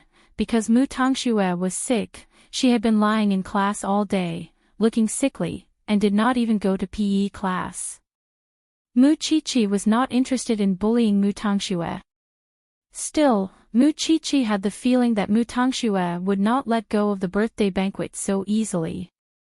But what was she planning? On that day, Mama Mu personally went to school to fetch Mu Tangxue home. Mu Qiqi saw her mother from afar, but acted as if she did not know her, and simply walked past her. Now, the matter between Mu Qiqi and the Mu family would not draw too much attention from the other students. It was enough to gossip for a while. Of course, everyone would occasionally joke about the birthday banquet, since Qian and the other students had taken pictures of Mu Tangshue's ugly face. But that had nothing to do with Mu Qiqi. When she got home, Mu Qiqi only thought about whether Xiao Xiao would bring her out to meet him. After all, Xiao Xiao had come to her for 2 days in a row. Still, one of those days was her birthday, and the other was Christmas. Usually, Xing Xiao was busy and occupied most of the time. Late at night, Mu Qiqi did not see any messages from Xing Xiao, and so sent him one. Are you asleep? Soon, Xing Xiao replied, Yes. I'm abroad. Mu Qiqi was disappointed, but at least Xing Xiao had explained to her that he was so busy in the first place. Why would he be around her? Well, you should rest early too.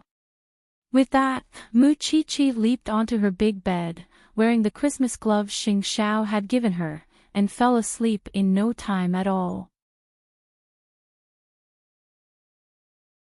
Chapter 37. The night in Singapore was particularly restless. Xing Xiao was there to deal with the counterfeits of Huangyao diamonds that had appeared in the market. At the moment, he was negotiating with the people here. Knowing that Xing Xiao was there to cause trouble, the other party gave him whatever he wanted. As a matter of fact, the best celebrities were sent to Xing Xiao's side. The other party could not help smiling when he saw Xing Xiao taking out his phone while he was negotiating. Who is so important that young Master Xing cares so much about them? Xing Xiao gently lifted her chin and smiled wickedly. Of course it's someone you can't compare to. Why aren't you moving aside since you know? Young Master Xing, get lost. Xing Xiao rejected the beauty with a single word. After that, he even had to wipe his fingers with a hot towel from the hotel, as if the woman had a virus on her chin. The other party knew that Xing Xiao was not someone to be trifled with. At the very least, he was famous in the circle for being unmoved by force or persuasion. Since Mr. Xing is in a hurry to hug the beauty, let's cut to the chase. I wonder, is this enough for young Master Xing to turn a blind eye? With those words, the other party took out 2 large boxes filled with cash. Xing Xiao smiled when he opened them. Didn't you do your homework before coming into contact with me? I like everything except for money. The other party's face darkened at Xing Xiao's words as he puffed on his cigar. Mr. Xing, do you have any room to negotiate with me? Xing Xiao asked curiously before rising to his feet. What a waste of my time. Jing Yun, contact the quality control department and send them the photos you took just now. The other party's face turned ashen when he realized that he had been photographed. Meanwhile, Xing Xiao told Jing Yun directly, I'm going back home now. But young master, it's already midnight, I like it. He had not seen his little one for a whole day. How could he wait until tomorrow? But Jing Yun finally told Xing Xiao after contacting him for a while. Young master, it's stormy weather. There's nothing we can do. Only then did Xing Xiao give up and did not force it. The next morning, Mu Qiqi went to school. After all, she was about to take her college entrance exams and wanted to do well so that she would not disappoint Xiao Xiao and her aunt. However, when she walked into the school, she realized that everyone in the school was pointing at her and gossiping about her. Qiqi, you're finally here. Qian ran to the door, panting. Go and look at the notice board. Mu Qiqi sped towards the notice board, only to find a large group of people gathered in front of her. On the notice board was the diary she had torn yesterday, pieced together with transparent glue. There were about a dozen of them, and nothing big could be seen in them. However, there was a picture of him. It was obvious that there was a him. Mu Qiqi squeezed to the front and tore down all the diaries. Her most private things were plastered on the bulletin board for the entire school to admire. Mu Qiqi's experience is really rich. She likes a man so openly. Is this love? Looks like you have a crush on her. Qiqi. Qian quickly grabbed Mu Qiqi's hand, only to find that it was cold. Are you all right?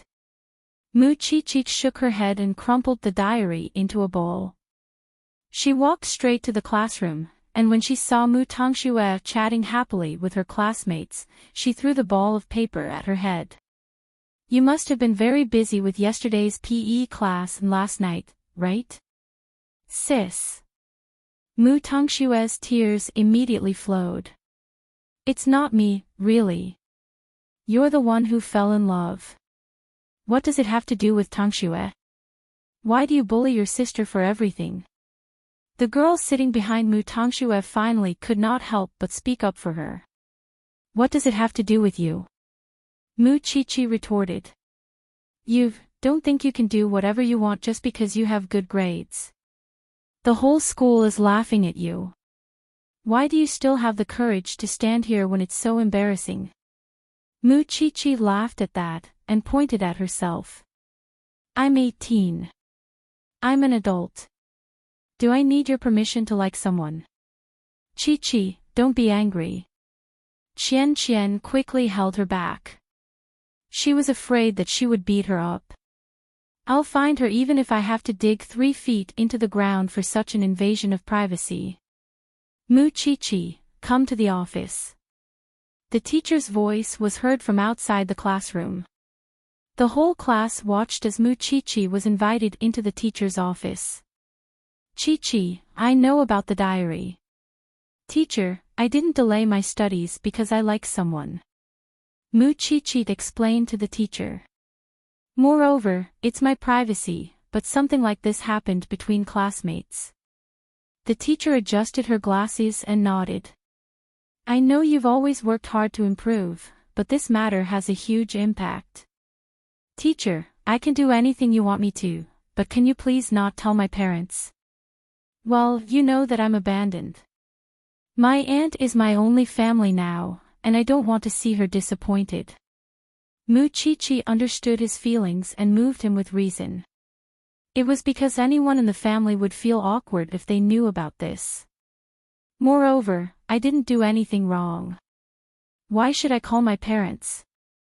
The teacher thought about it for a while and finally said, I want to make it a small matter for you.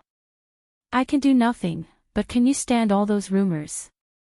It was normal for people their age to like someone, and who would not have a crush in puberty. The teacher knew that very well. Moreover, the matter itself was a breach of someone's privacy, which was why Mu Qiqi was right. Why should she call her parents? Qiqi, promise me that you'll focus on your studies before you graduate. I promise. Good. Go back to the classroom. Mu Qiqi bowed to the teacher in thanks and turned to return to the classroom. Still, she could hardly control the urge to hit Mu Tongxue now. Are you alright, Qiqi? It's not a big deal, it's just a crush, and it's normal for it to pop up in school from time to time. Qian comforted Mu Qiqi. Wouldn't it be over with just a few words from your parents? Who in my family can invite? Mu Qiqi asked in return. That's true. However, if this matter was really done by your sister, then she must have put in a lot of effort. Mu Qiqi turned to look at Mu Tongxue. Mu Tongxue was looking back at Mu Qiqi. From what Mu Tongxue could tell, Mu Qiqi's records were all about men. But as far as she knew, Mu Qiqi had a chauffeur aside from her aunt, a small mansion. Who was she in contact with? The matter was getting more and more interesting. Chapter 38. In fact, Mu Qiqi knew very well that her aunt would soon find out if Mu Tongxue knew about it. It was fine to be mistaken as puppy love, but she could not let others know that it was Xiao Xiao.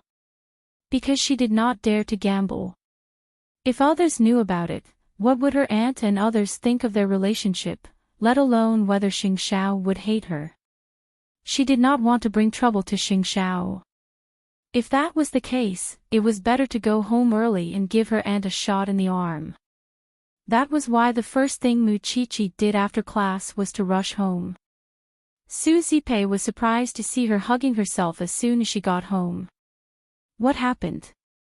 Aunt Zipei, actually. I have a crush on a boy in school. I wrote it down in my diary, but I didn't expect Mu Tongxue to put it on the school's bulletin board. Su Zipei was bewildered at that. Puppy love. Aunt Zipei. Yes, but I have a crush on him, and we're in different classes. We didn't even touch. Su Zipei nodded. I trust you. You know what you're doing. But my secret is out there. Mu Qiqi's eyes reddened.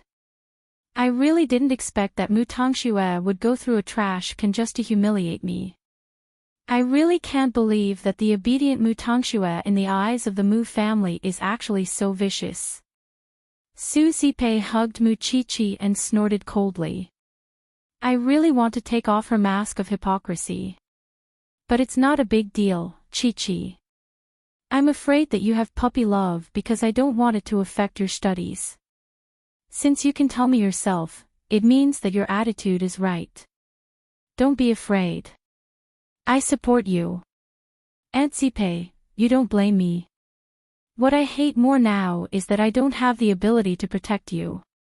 I can't go to school and slap that sister of yours. I'm such a bitch. Mu Qiqi hugged Su Zipei tightly. Aunt Zipei, I'm not afraid of anything as long as you believe me. That way, it would not matter even if Mu Tongxue complained. After that, Mu Qiqi went upstairs and returned to her room. Although she had managed to hide it from Zipei, how would Xing Xiao feel when he learned that she liked a boy in school? She was carefully preserving her feelings because she knew that her love for Xing Xiao was too dangerous. Otherwise, what else could she do? On the other hand, Mu Tongxue lived up to expectations and told Mama Mu about what happened to Mu Qiqi in school, pretending to be a bystander.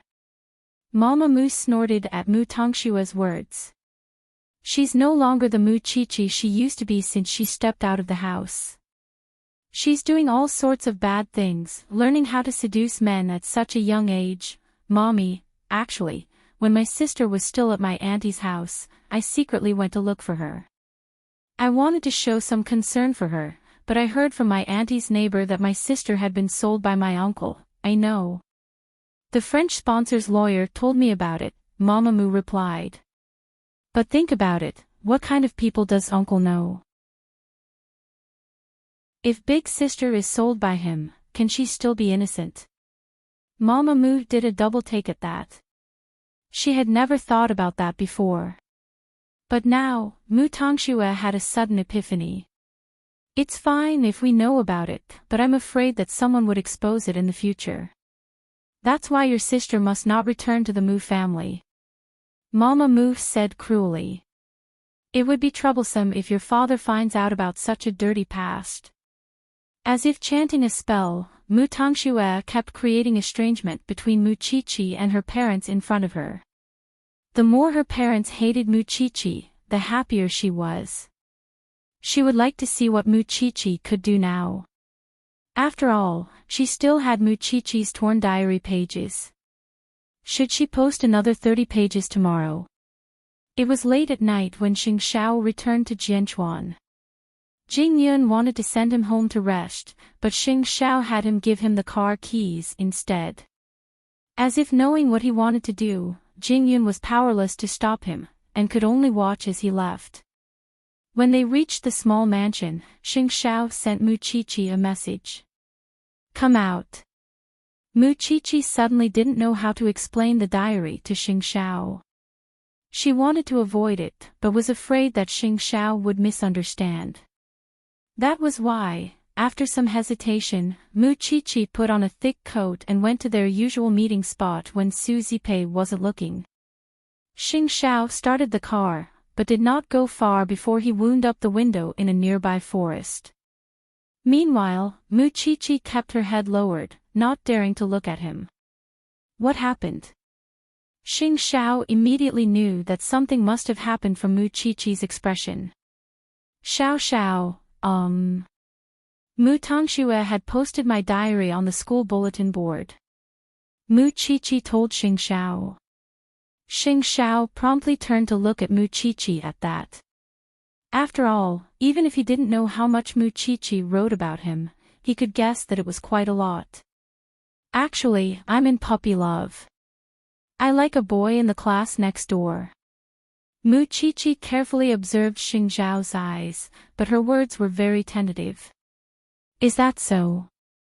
Xing Xiao's tone was rather flat, because he knew that Mu Qiqi had to divert everyone's attention if she wanted to hide who he was. Moreover, the little one was smart enough to use he or she instead of hit when she wrote her diary. He didn't seem to be angry. He didn't seem to be interested in her affairs. Xiao, actually, Muchichi wanted to say it, but couldn't. After all, she didn't want them to end up as strangers. Why would Mu Tangxue see it? Xiao wasn't exactly a soft-hearted person. He didn't bring the diary home in the middle of the night to hurt Muchichi. I tore it and kept it in my drawer. I threw it in the trash can outside during PE class, but I didn't expect her to find the pieces. Muchichi explained. So, you let her bully you. If my heart was as dark as hers, I would become her. Muchichi replied. You should be fiercer than her. I admit that I don't have experience against such people, but I'll learn. Muchichi promised him. Chapter 39. In fact, she had been hoping that Xiao would react when he heard about it. But he didn't care if she liked someone else. Xiao, thank you for coming to see me tonight. You should go back and rest. With that, Muchichi turned and tried to get out of the car, only to be held back by Xiao. Did I say you can go now? Is there anything else? Muchichi asked in return. Do you remember that you promised me that you wouldn't have puppy love in school? Xiao suddenly began to dig up old scores. Does that count as breaking your promise now? Xiao. People who lie to me usually don't end up well. With that, Xiao accelerated the car and left the small mansion with Muchichi. Thinking that Xiao was angry, Muchichi quickly explained, Xiao. I really didn't do it on purpose. Don't be mad. Ignoring her, Xiao drove at full speed and soon reached the gates of Eden. Then, he parked the car at a corner nearby, where he could clearly see the gates of Eden. Xiao did not say anything. He simply hooked his arm around Muchichi's chin and said to her, You might have to sleep with me here tonight. Muchichi blushed, but she didn't understand what he meant. Moreover, is the person you like really someone from the university? Xiao asked teasingly. I thought you liked someone else all along. Muchichi stared at Xiao, not daring to move a muscle. Xiao had used all his strength. Muchichi felt wronged, but she didn't dare to say who she liked out loud, because it would put Xiao in a difficult position. Xiao saw the tears in Muchichi's eyes, and suddenly approached her cheek and kissed the tip of her nose. Why are you crying? Little one. Though the kiss was as light as a goose feather, Muchichi's heart was suddenly brimming with strength. Blushing, she mustered her courage and asked, Xiao, do you know that I stop talking and come closer? Xiao did not let her ask further. He just held her hands and put them in his pocket. Muchichi looked at Xiao up close, fascinated by his uncanny workmanship. It's hard for me not to notice the way you look at me, the way you want to eat me up. Muchichi suddenly smiled, but sighed in the next second. Do you know how worried I was that you would misunderstand? Do you think my IQ is as stupid as yours? Muchichi's heart was suddenly at ease. It turned out that Xiao knew everything. Moreover, Xiao did not reject her and was willing to be so close to her. Was she dreaming? Don't think too much nonsense in your head, and don't make any unfounded assumptions. If there's anything, no matter how big or small, tell me immediately, got it? Muchichi's hands and heart warmed up. She nodded repeatedly. Still, are we here to ambush Mu Tangxue? Xiao was a little tired, and his voice was hoarse. Putting down his seat, he leaned backwards. There are no surveillance cameras in Eden's classrooms because the parents asked for their children's privacy. Otherwise, do you think Mu Tongxue would be that stupid? If she could put something on the notice board without anyone knowing, that means she must be the first to come to school. Also, do you think she will let it go after humiliating you this time? If you want to catch her in the act. In fact, the most important thing was to find an excuse to stay with the little one. Although they did not make things clear just now, Mu Qiqi knew that Xing Xiao was aware that she had feelings for him, and that he did not reject her. Xing Xiao did not want to hurt the little one, but he did not want to expose their relationship right now. She was still young. Xiao Xiao, you can sleep if you're tired. I'll watch. It's your business in the first place. Of course you'll watch. With that, Xing Xiao closed his eyes, though there was a faint smile on his lips. Mu Qiqi watched Xing Xiao's sleeping face in satisfaction. She was willing to do anything with the person she liked by her side, which was why she kept staring at the school gates. Eton's gates opened at 5:50. 3 minutes later, Mu Qiqi saw Mu Tongxue's figure darting into the campus. Stay in the car. Xing Xiao quickly told Mu Qiqi. Let Jing Yun go. Where's Assistant Jing? Mu Qiqi did a double take. Why didn't she see him? He's been on standby for half an hour. With those words, Xing Xiao honked, and Mu Qiqi saw a figure follow him. Why don't you go home and rest since Assistant Jing is already here? Mind your own business, eh? Xing Xiao did not know what it felt like to see his own sister set him up, but surely it would not feel good. This time, Mu Tongxue was even worse. There was no telling if she should be praised for her skills or her patience. It was not easy for her to put the broken pieces back together. Of course, Mu Tongxue learned about Mu Qiqi's hatred for the Mu family after reading the diary. Still, she kept that part for her parents to enjoy, and pretended to be innocent by saying that she tore it from the school bulletin board. As for the him that Mu Qiqi mentioned, he was definitely not simple. He helped her, and had been bringing her out for the last few days. Mu Qiqi's diary did not contain detailed content, since it was too hard to organize.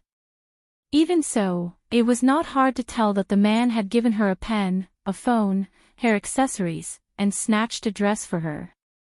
Could it be that Mu Qiqi was a sugar daddy? Mu Tongxue became even more curious about the man's identity at the very thought. Of course, she did not notice that Jing Yun was recording everything with his phone not far from her when she was publicizing these things. Jing Yun's recording would end when Mu Tongxue left. Then, he returned to the car and handed the video to Xing Xiao. There's going to be a good show. Xing Xiao gestured at Jing Yun with a finger after he finished watching the video. It was only when Jing Yun came closer that he instructed him, all without letting Mu Qiqi hear it. Mu Qiqi did not deliberately ask. After all, she was not afraid of anything as long as Xing Xiao was beside her. But, after giving Jing Yun his instructions, Xing Xiao hooked his arm around Mu Qiqi's neck and told her, learn a little about the show later, and pay that bitch back 100 times. Chapter 40. Then, he sent Mu Qiqi back to the little mansion. While Su Zipei was making breakfast in the kitchen, Mu Qiqi quickly returned to her room, changed into her uniform and went downstairs, pretending that she did not leave the house last night. Su Zipei did not suspect anything, and beamed at Mu Qiqi, telling her to hurry up and eat because she would be late for school. Mu Qiqi was not aware of Xiao Xiao's plan, and was very nervous and expectant at the same time. She wanted to see how Mu Tongxue would end up. Soon, Mu Qiqi arrived at school, which was bustling as usual. Qian was still waiting for Mu Qiqi at the school gates, but unlike yesterday's anxiousness, her expression was clearly excited. Qiqi, you're finally here, what happened this time? Mu Qiqi asked, even though she already knew the answer. Come, look at this. Qian pulled Mu Qiqi to the notice board and showed it to her. I don't know which kind-hearted person took a picture of this scheming bitch pasting your diary. It's now on the notice board, the school forum, and even Van Gogh's forum. Tisk, TSK, TSK. It's high definition and completely uncensored. Qian looked delighted. And look. Qian pulled Muchichi to the other side of the notice board and pointed at a large poster. That kind-hearted person left this behind. Muchichi was delighted when she looked at it, because the content was very interesting. This is Mu Tongxue. She posted her sister's diary and pretended to be a white lotus. Please don't hesitate to call her White Lotus Mu. Isn't she a white lotus? She would even frame her own sister. It's disgusting to expose someone else's privacy. We'll call her White Lotus Mu from now on. The surrounding students all expressed their opinions. It seemed that Mu Tongxue was going to suffer in school for a while. In the end, Qian even told Muchichi craftily, I'm telling you, that White Lotus hasn't arrived at school yet. She arrived at school so early and left after doing something bad. In order not to arouse suspicion, she had to be the last to arrive at school. That way, no one would suspect her of posting her diary on the notice board. It was a pity that Mu Tongxue's little thought had smashed her own foot with a rock. Muchichi remained calm and returned to the classroom with Qian. It was only when it was almost time for the morning class that Mu Tongxue arrived. Sorry, I'm late. Mu Tongxue stood at the door of the classroom, panting. Her body was so weak that she looked like she would faint at any moment. The teacher didn't want to see anyone from the Mu Jia, so she said to her directly. Come in. But Tongxue, come to the office after the morning class. I understand, teacher. Mu Tongxue looked at Muchichi. The diary posted on the bulletin board today should have been even more explosive. Why was Muchichi not bothering her? Moreover, why were the gazes of the others looking at her a little different? Mu Tongxue couldn't care less about that, and focused on her morning class. Still, when the bell rang, the classmate who had helped Mu Tongxue yesterday stood up and told her, You're quite a bitch, actually. Mu Tongxue was stunned. No one had dared to scold her like that, but she still pretended to be weak. Did I unintentionally upset you? I even spoke up for you yesterday. I thought that Muchichi was always so arrogant that it was normal for her to be taught a lesson. I thought that you were framed, but I didn't expect that you really were the one who posted Muchichi's diary. What are you talking about? I don't understand. Mu Tongxue quickly denied it. Has this guy not seen the wonderful pictures on the bulletin board yet? Some students immediately teased. Of course. Why else would she deny it so shamelessly? What are you all talking about? I have nothing to do with my sister, I swear.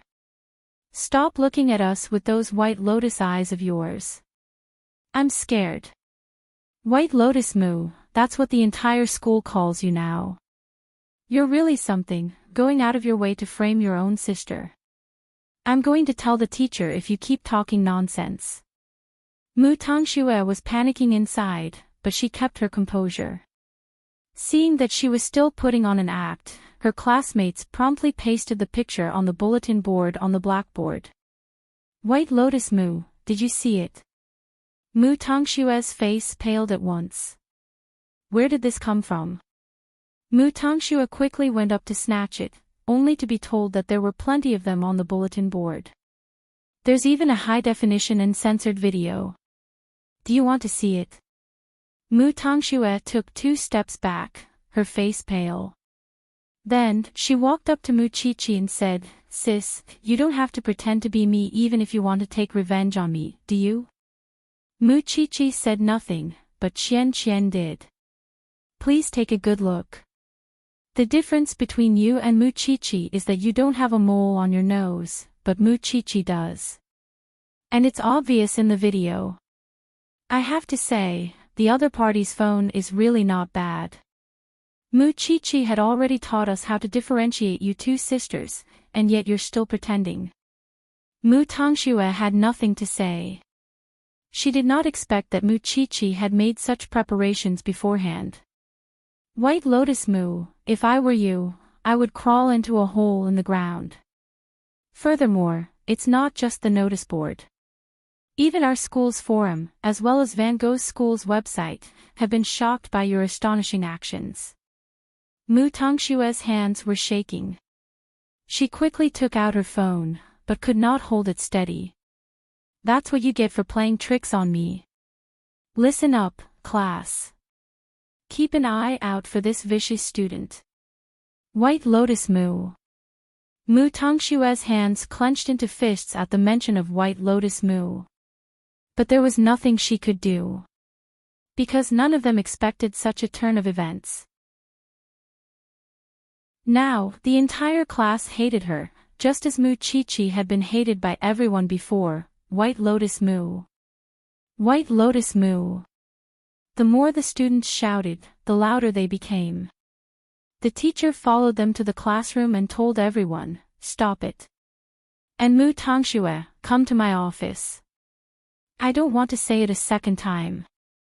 Mu Tongshue's eyes flashed, and she fled the classroom as fast as she could to the teacher's office. Ha ha ha. That White Lotus is finally exposed. How delightful. After all, Qian treated Mu Chi-Chi as a good friend, and she would certainly protest when her friend was bullied. Meanwhile, Mu Chi-Chi's expression was complicated as she watched Mu Tongxue leave. She had a feeling that the teacher would call her into the teacher's office. Of course, it was all prepared by Xiao Xiao, and she had yet to go on stage. Chapter 41. Mu Tongxue started sobbing when she reached the office. She looked so lovely that anyone who saw it would feel sorry for her. Still, the teacher did not dare to play along. Don't cry in front of me, Tongxue. Tell me, what's with the photos outside? Teacher, I'm being framed. My sister pretended to be me and deliberately posted the photos to make everyone misunderstand. She was really good at sophistry. Teacher, you know that I've always respected my sister. This really has nothing to do with me. I'm being framed.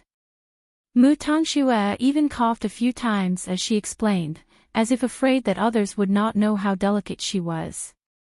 The teacher smiled faintly and said, Tongxue, actually, I overheard your conversation with your mother when you fainted in the hospital. Mu Tongxue did a double take. She did not realize that the teacher had overheard that, and soon remembered lying on the sickbed and complaining to Mama Mu that Mu Chi-Chi had hit her head. Mu Tongxue blushed at once. She could not say a word, and could only lower her head. I don't know why you would treat your sister like that, but we must get a parent. Mu Tongxue quickly grabbed her teacher's arm and begged, Teacher, I beg you, don't tell my parents. I'll ask my sister to forgive me, I'll ask her not to tell my parents. Please don't tell my parents. With your character, it's not just a simple prank. No, we must inform the parents of this matter, the teacher said firmly. Teacher, you're going to hurt my sister if you do that. You might not know that my sister is a murderer, right? In her panic, Mu Tongxue suddenly revealed the matter to her teacher. Still, her teacher was not surprised when he heard it. After all, she had heard about it from Mu Chi-Chi. Still, she did not expect that Mu Tongxue would be so vicious at such a young age. She had underestimated the intelligence and ability of children nowadays. After a pause, the teacher called her to her office just as Mu Chi-Chi expected. Mu Chi-Chi followed her into the office. She knew that Mu Tongxue was having a hard time when she saw her pale face. So, she asked her teacher, Teacher, why are you looking for me? Sis. I really didn't post your diary. You just wanted me to take the blame for you, so you pretended to be me and posted the diary, right? Was Mu Tongshue's words even a question? He didn't even beg for mercy. Instead, he was still as domineering as ever. How annoying. No, it's you, Muchichi said. Sister, aren't you afraid that you call me a murderer? Muchichi looked at Mutangxue teasingly, before turning to look at her as coldly as she could. Why don't you go out and tell them? Do you think they trust me more or you?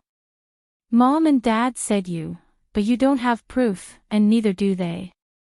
It's reasonable for me to say that you're framing me. Moreover. With that, Muchichi approached Mutangxue, glaring at her fiercely. If you spread the news that the daughter of the Mu family killed her own grandmother, do you think Dad would let you off when the Mu family stock price plummets? Don't be the second person to be chased out of the Mu family. Mutangxue, do you think I'm still the same cowardly Muchichi? Whatever humiliation I suffered in the past, you will return it 100-fold today. You just want to threaten me, but you can't stop it. Right now, the entire school has a pair of eyes that hate you. Mutangxue kept retreating, but was forced into a corner by Muchichi. Even so, she really didn't expect that Muchichi could really become so fierce. Don't cross the line, Chichi. The teacher reminded her lovingly. As for Tangxue, I want to see your parents this afternoon. Seeing that Muchichi wasn't threatened, Mutangxue could only give in. She would never let the Mu family know what she did in school. That was why she dropped to her knees in front of Muchichi and the teacher. I'm begging you, begging. Muchichi said the word in amusement, ignoring Mutangxue. You just want to maintain your image as a kind little angel in your family. Why should I do as you wish? Mutangxue, I'm looking forward to you being chased out of the family. With those words, Muchichi left the office, and the teacher quickly helped Mutangxue up. She wouldn't be able to bear the consequences if the girl fainted again. Tangxue, it's not that I have to do this, but the repercussions are too great. That's why I'll ask your parents to come in the afternoon. As for you, apologize to Muchichi in front of the whole school. Perhaps everyone would forgive you that way, since it's a great thing to learn from your mistakes. Mutangxue's face darkened. It seemed that she couldn't avoid asking her parents to come. Still, what could she do to convince Mama Mu that Muchichi had set her up? Alright, there's nothing else. Go back to class, and let me know if you need my protection. Mutangxue returned to class distractedly. Even so, who would dare to approach her now? She was a person who would set her own sister up, let alone her classmates who weren't even related by blood. During class, Muchichi turned to look at Mutangxue, her eyes meaningful. After all, how had she survived back then? And now, Mutangxue was enjoying it. Fengshui had finally turned around. Chichi, what were you two talking about in the office just now? Qian asked Muchichi curiously. Look at your sister. It's as if you and the teacher bullied her. Would she jump off the building later? I'm telling you, I have to warn her. My family invested in this building, so don't dirty my turf. Muchichi couldn't help chuckling at Qian's words. You're so talkative.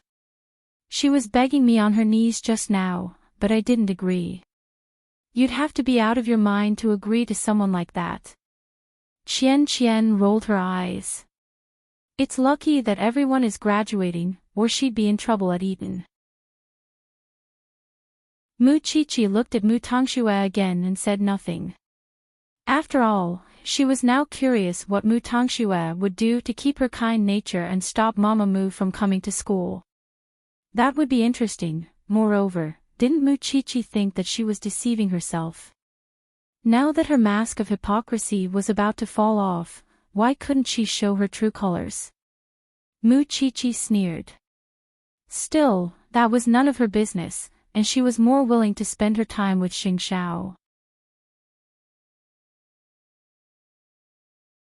Chapter 42. Mama Mu arrived at Eton on time that afternoon. She was not aware of the commotion Mu Tangxue had caused, and was still under the impression that her classmates adored her daughter. When Mu Tangxue saw that she could not stop Mamamoo, she went to the top floor of Eton during break, and even climbed over the fence. Some of her classmates saw her dangerous move and quickly reported it to the teacher. In no time at all, the news of someone jumping off a building spread throughout the school. Mu Tangxue appeared to be in despair. She simply stood on the top floor, as if she was the one being bullied, and did such a thing when she could no longer hold back. Mamamoo was already on her way to Eton when she heard from the teacher that Mu Tangxue wanted to kill herself. Mamamoo promptly sped up and rushed to Eton, her heart burning with anxiety. By then, the school had already called the police, and the police were there to comfort and provide aid. Heavens, my dear Shue. Unable to hold back any longer, Mamamoo went to the top floor after getting permission from the police. "Daughter, what are you doing?" she quickly asked. "Come here, Mommy's here, come to Mommy." "Mommy. Mommy." Mu Tangshua's body softened at once when she saw Mamamoo. That was when the police picked her up and put her on the floor, and Mamamoo quickly hugged her. "Silly girl, what are you doing? How could you scare Mommy like that?" Many people were watching from below, but Mu Tangxue was soon sent to the hospital. Mu Chi-Chi was one of the spectators, and couldn't help smiling at the sight. With that, Mamamoo no longer had the mood to care about Mu Tangshua's actions in school. All she wanted to know was who had forced her daughter to the extent that she wanted to jump off a building. Qian tugged at Mu Chi-Chi's arm and made a shivering gesture. "Your sister is a god. With her acting skills, she would definitely win national awards if she were to become an actress. Do you think that's all she's capable of?" Mu Chi-Chi sneered. "She knows a lot more. Still, that was none of her business. It was fine as long as the whole school knew how embarrassing Mu Tangxue was. By the way, who is the boy you have a crush on?" Qian suddenly turned her gaze to Mu Chi-Chi's exposed diary. "I've never seen you following any boy." "I can't tell you about this," Mu Chi-Chi said mysteriously and went back to the classroom with Qian. Be that as it may, the classroom was gloomy in the afternoon. Perhaps everyone thought that Mu Tangxue had turned the entire class into a mess after her arrival, and was now famous throughout the school. "Chi-Chi, tell us, who is it that you like? Have you ever confessed?" Hearing Qian's question, Mu Chi-Chi shook her head. "I can't say it. How can we do that? Now, it's the girls who take the initiative. Think about it, an outstanding man is also worth fighting for, okay? Did you kiss?" Mu Chi-Chi shook her head and asked, "How do you know so much?" "Because I've already given away my first kiss. It feels really good. It's soft, like eating jelly." Mu Chi-Chi suddenly thought of Xing Zhao's handsome face and his alluring lips. If only she could kiss him. "You're blushing. You're blushing." Qian exposed Mu Chi-Chi. "You must be thinking about those unhealthy things in your head." Mu Chi-Chi did not answer because her lecturer had come in. Still, she was not in a good mood because of what happened to Mu Tangxue. She simply gave everyone a task. It was time for them to set a goal for themselves. Mu Chi-Chi remembered the Xing family's diamond business, and she wanted to help Xing Xiao in the future. That was why she wanted to get into a design school. Would Xiao like it? Mu Chi-Chi remembered his lips when she thought of Xing Xiao, as well as what Qian said about the taste of kissing. What would it be like? After Mu Tangxue was sent to the hospital, she had a full-body checkup. The doctor assured Mamamoo that Mu Tangxue was just overwhelmed with grief and would wake up soon. Mamamoo could not think of anyone else who could force Mu Tangxue to stand on the top floor of a school where Mu Chi-Chi was. It must have been Mu Chi-Chi's doing. That was why she was shaking with rage. She really did not expect that Mu Chi-Chi could be so vicious even though they were both her children. Before Mu Tangxue could wake up, Mama Mu went straight to Eton and found their lecturer, scolding her right in her face. How long has it been? My daughter has been hospitalized several times. Don't you have any responsibility as a teacher? The lecturer felt a headache at the sight of Mama Mu. It was one thing for Mu Tangxue to be a drama queen, but she was being led around by the nose by her own daughter. Could you calm down, Mama? How could I calm down? It's not your daughter standing on top. You don't feel bad, do you? Mama Mu retorted, pointing a finger at the lecturer's nose. Is this how Eton, the best school, treats its students? Dear parent, if you spoil your child too much, you will only end up harming him. If you think that I have treated your child inappropriately, you can go to the school board and complain about me. But right now, I don't want to talk to you. What about Mu Chi-Chi?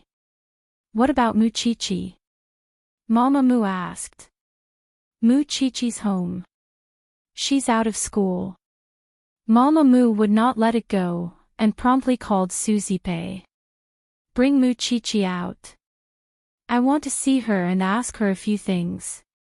Su Zipei glanced at her phone and replied seriously, You've got the wrong number. Then, she blocked Mama Mu's number. It was only when Mu Chi-Chi reached home that Su Zipei asked her, Did you get into trouble again today? The Mu family's phone calls are all coming to me. Mu Chi-Chi told Su Zipei about what happened in school today, but Su Zipei shook her head after hearing it. I always thought that Mu Tangxue was just a smart aleck, but now I think that she's really heartless. It's fortunate that our Mu Chi-Chi has a kind person to protect her. Mu Chi-Chi said nothing, and went to her room after dinner. She would study how to make cufflinks, draw the blueprints, and ask a craftsman for help on the weekend. Mu Chi-Chi was so focused on her design that she did not even see Xing Zhao's message. When she saw the sentence, it was already an hour later.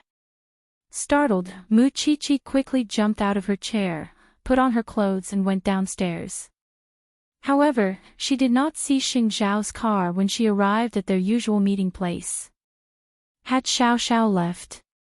At that thought, Mu Chi-Chi quickly called Xing Xiao to explain, but her phone was taken away from her just as the call went through. Mu Chi-Chi turned to find Xing Xiao standing behind her.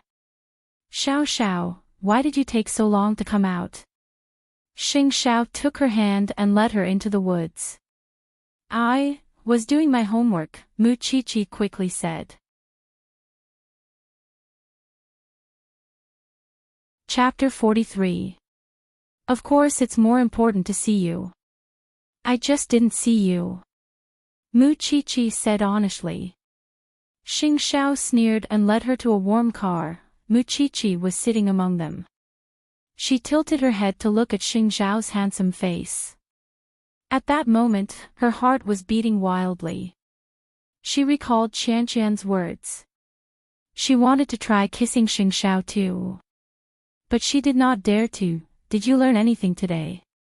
Xing Xiao already knew about Mu Tangxue's performance on the top floor of the school, and that she was now being spurned by the entire school. Yes. How would I dare not remember what you taught me? Mu Chi-Chi answered obediently. Good girl.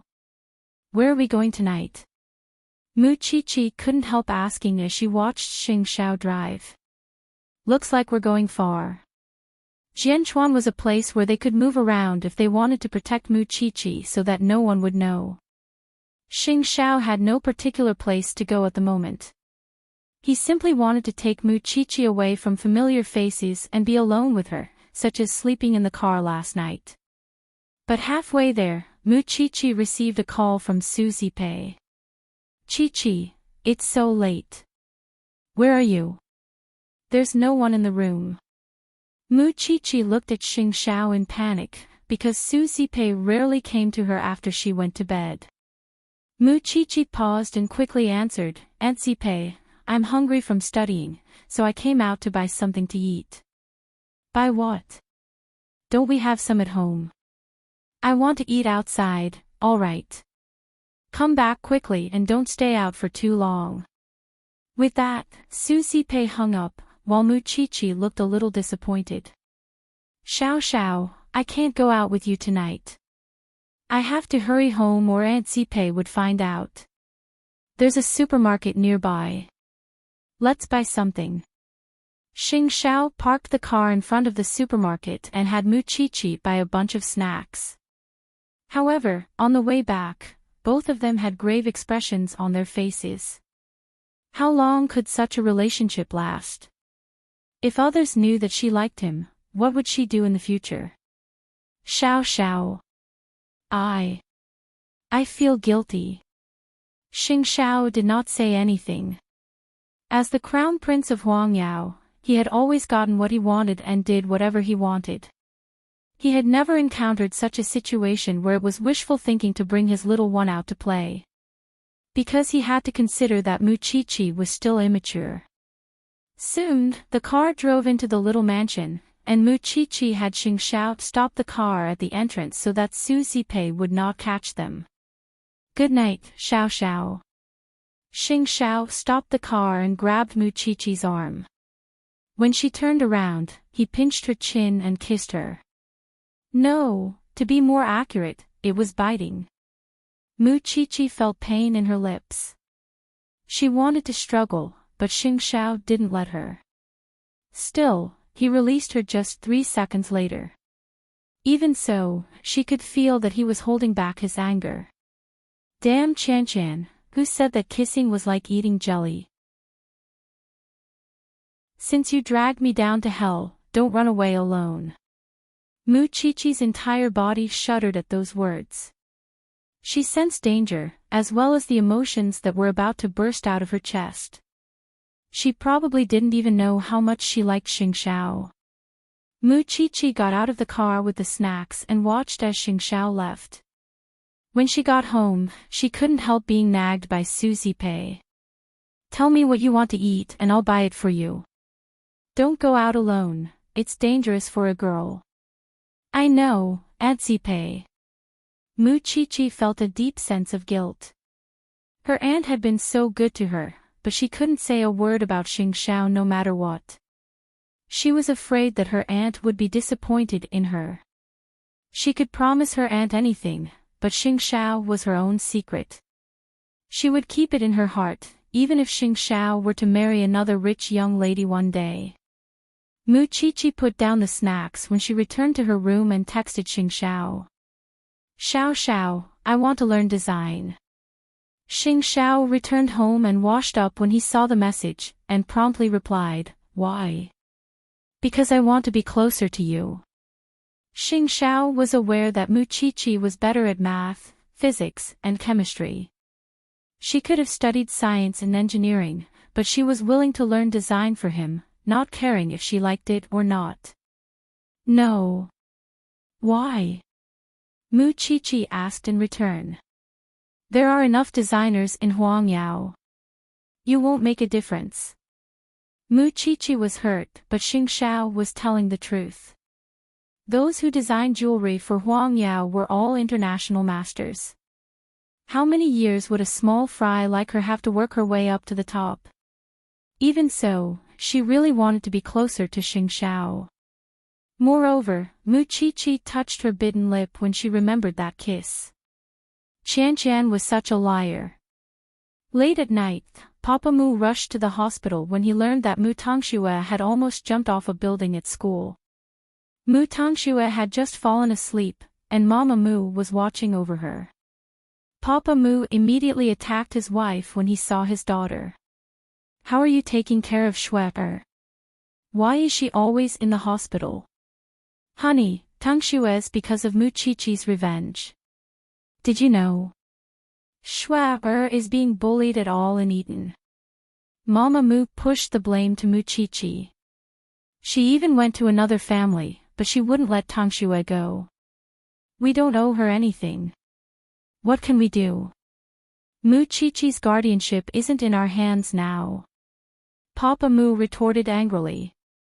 Isn't it all because of you? You didn't teach the child well, and now she's going against us everywhere. What now? Are we just going to let her continue like this? I had Shua go to Eton to keep an eye on Muchichi and stop her from stirring up trouble. I didn't expect her to get worse. Let me know when Shua wakes up, and I'll tell her what to do. With that, Papa Mu left his wife at the hospital while he returned home to wash up and rest. Papa Mu was an absolute chauvinist. In this family, everyone had to obey him. That was why Mama Mu and Mu Tangxue couldn't be blamed for being afraid of him. On the other hand, Muchichi hated him more than anything else. Still, just as Papa Mu was about to leave, Mu Tangxue opened her eyes and shouted, "Daddy! Sis, someone's keeping her." What did you say? Papa Mu stared at Mu Tangxue in shock, asking her in disbelief. Chapter 44. Hubby, if it's true and someone else finds out about it, how would we face the Mu family in the future? Mama Mu quickly said. It's too embarrassing. Mama Mu's first reaction was not to worry about her daughter's safety, but the embarrassment. Papa Mu snorted coldly. So you know how embarrassing it is. There's no other way but to send Muchichi abroad. That way, no one would know even if she dies there. But why would she listen to us? Mama Mu asked. Muchichi is now with someone else. She's so arrogant, does she even respect us as her parents? Go find her and tell her that we'll allow her to return to the Mu family. She'll be the young lady of the Mu family just like before, and I won't scold or beat her as long as she agrees to leave the country. Papa Mu ordered. Let her return to the Mu family. That's the most I can do for her. Don't push your luck. All right. I'll go find her when she recovers. Papa Mu's tone made it seem as if he was giving Muchichi a great gift. He was Mu Tangxue's father after all. In his heart, he probably believed that Muchichi wanted to return to the Mu family. After all, the French tycoon was only sponsoring her, and not supporting her for life. It was only by returning to the Mu family that she could enjoy the treatment of a rich young lady, and not have to worry about food or clothing for the rest of her life. That confidence made Muchichi stand last time a waste. That was why Papa Mu believed that it was the greatest concession he could make for Muchichi.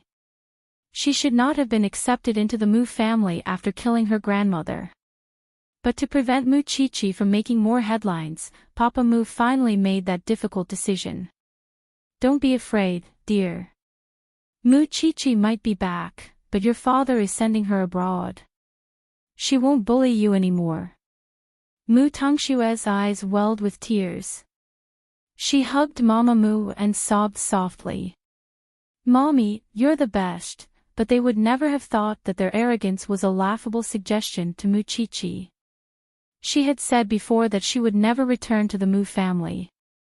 She wasn't joking. That was why Mama Mu drove her car early next morning and waited outside the little mansion. When she saw Old Lin and Muchichi's car, she quickly stopped them. After all, they had met a few times, and she remembered Old Lin's car very clearly. When Old Lin saw Mama Mu, he quickly asked, Miss Chichi. Ignore him. Let's go. Muchichi didn't want to talk to Mama Mu at all. Moreover, she could guess that Mama Mu was looking for her because of Mu Tangxue's suicide yesterday. All right. Old Lin nodded and was about to speed up to avoid them when Mama Mu got out of the car and stood in front of the car, arms outstretched. Miss Chichi, forget it, Uncle Lin. Could you please ask my aunt to come over? Muchichi said. She was curious to know what Mama Mu was up to today anyway. Uncle Lin, it's fine.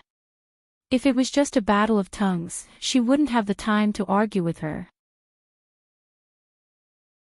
However, before Su Zipei came out, Muchichi did not want to talk to Mama Mu at all. She sat in the car with the windows tightly shut. Soon, Susie Pei came out of the little mansion. She was furious when she saw her sister. Madam Mu, I've made my stance very clear. I hope that you won't show up at the little mansion again. I don't want to show up either. But ask yourself, Pei. Have you taken good care of Chi? Do you know that she's a sugar daddy? Or are you using Chi to earn this dirty money?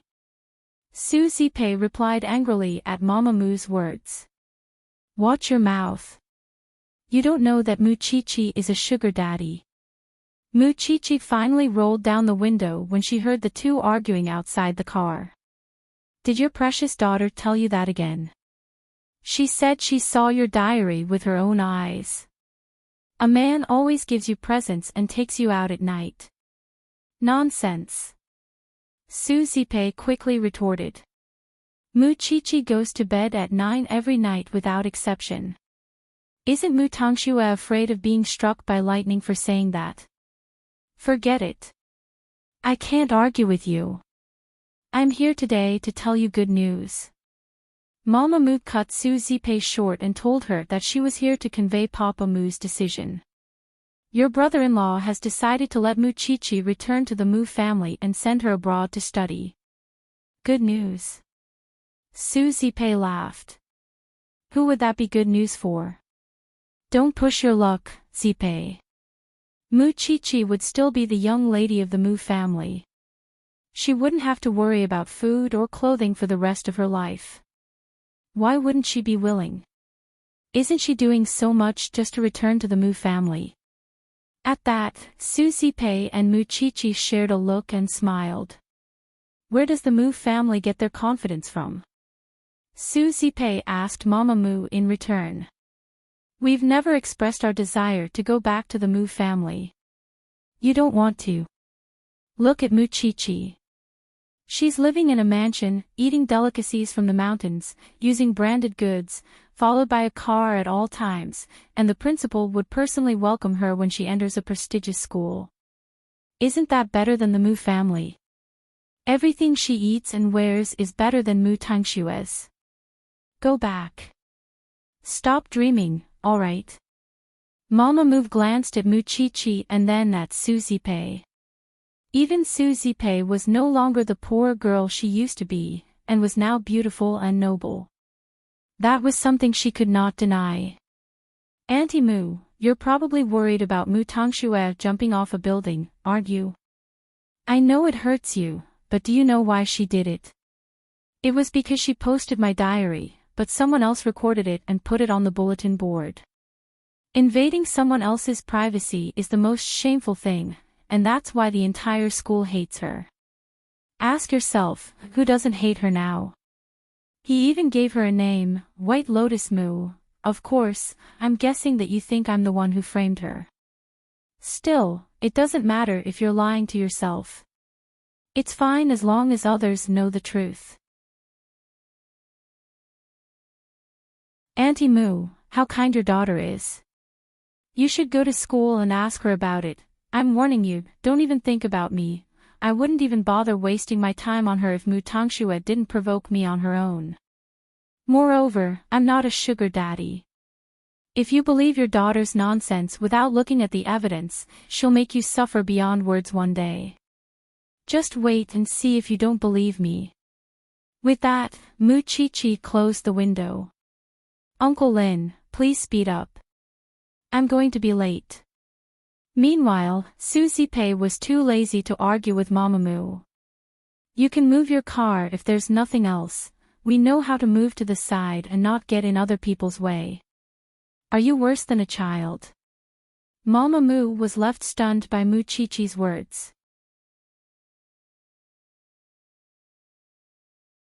Chapter 45. Still, Chi made it sound like it was real.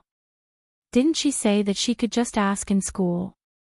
Since she was already out, she might as well go to Eton. Hence, Mama Mu drove to the gates of Eton, just as students were rushing to school from all directions. Mama Mu promptly grabbed a student who was walking and asked, "Do you know Tangxue?" White Lotus Moo. Who doesn't know her in school now? Isn't it disgusting to put her sister's diary on the bulletin board?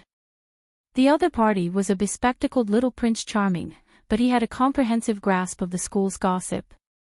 Moo Chi-Chi didn't set her up. The video of White Lotus Moo posting her sister's diary was recorded. What else is there to say? Who are you? Stop asking so many questions. The little boy was very impatient. He pushed his glasses up the bridge of his nose and rolled his eyes at Mama Moo before leaving.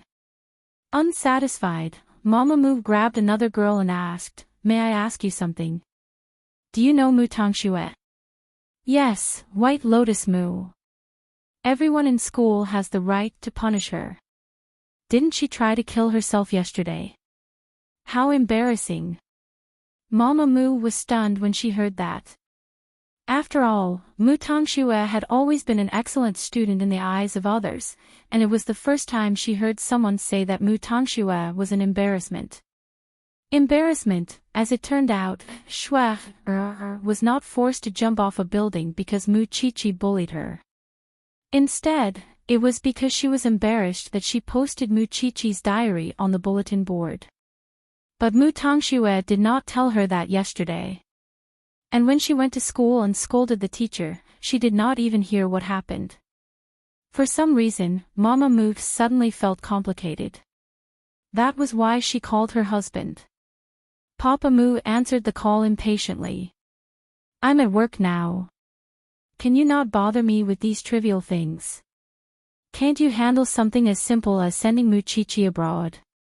Mama Moo felt wronged, but she was used to it. Hence, she told her father everything that happened in the morning. Papa Moo was left stunned once more. After all, Moo Tangxue had always been obedient and sensible, and would never scheme like that. Even so, Mama Moo had gotten a video of Moo Tangxue posting her diary. Papa Moo was furious when he heard that. What a disgrace. How dare you jump off a building? Hubby, Shui definitely didn't do it on purpose. You know she's been very sensible since she was young. What about Moo Chi-Chi? Is she willing to leave? I've talked to Zipei and Moo Chi-Chi. Both of them are living comfortably in the small villa. They don't want to return to the Moo family at all. Little bastard, you don't even recognize your own ancestors. With that, Papa Moo hung up and told his assistant, "Call Eden right now and confirm if Shui has caused a huge commotion in Eden." The assistant nodded and immediately did as he was told. Soon, he received an answer from the school. President Moo, Mississippi. Moo is now being spurned by the whole school because she posted her sister's diary. What a disgrace. This is simply too embarrassing. Furious, Papa Moo rushed to the hospital to visit Moo Tangxue after work. Moo Tangxue thought that Papa Moo would succeed in getting Moo Chi-Chi to leave Jianchuan, but Papa Moo was glaring at her in particular. She had seen that look before, but it was usually directed at Moo Chi-Chi. But now, Moo Tangxue was a little afraid. She had never seen her father looking at her like that. "Dad, isn't it enough for one of you to embarrass me in school? You had to join in the fun too, didn't you?" Papa Moo grabbed Moo Tangxue and dragged her out of bed. "If you can post your sister's diary, why can't you stop others from taking a picture?" Moo Tangxue's eyes widened at that. "Dad, are you happy now that the whole school is calling you a white lotus? The Moo family is completely humiliated now." Papa Moo bellowed. "I work hard every day, but the few of you are throwing away all my dignity." Moo Tangxue was shocked. She was truly terrified this time. Papa Moo had never been so angry at her before. Moo Chi-Chi would be happy if she could see it, since what Moo Tangxue was enduring now was her past. "Don't cry," Mama Moo arrived at the hospital just then. She quickly comforted him when she saw Moo Tangxue being scolded. "Husband, it's my first time even if I did something wrong. Don't blame me too much. Schwaber, you have to redeem the school's reputation yourself. Don't expect me to be happy otherwise. With that, Papa Mu left the ward. It was the first time Mu Tongxue felt that it was good to be Mu Qiqi's scapegoat. In the past, she would stand aside and watch as Mu Qiqi was scolded. Now that Mu Qiqi was gone, Papa Mu was venting his anger on her instead. She could not afford to make any mistakes. Mommy, Mama Mu sighed and hugged Mu Tongxue tightly. I'm useless.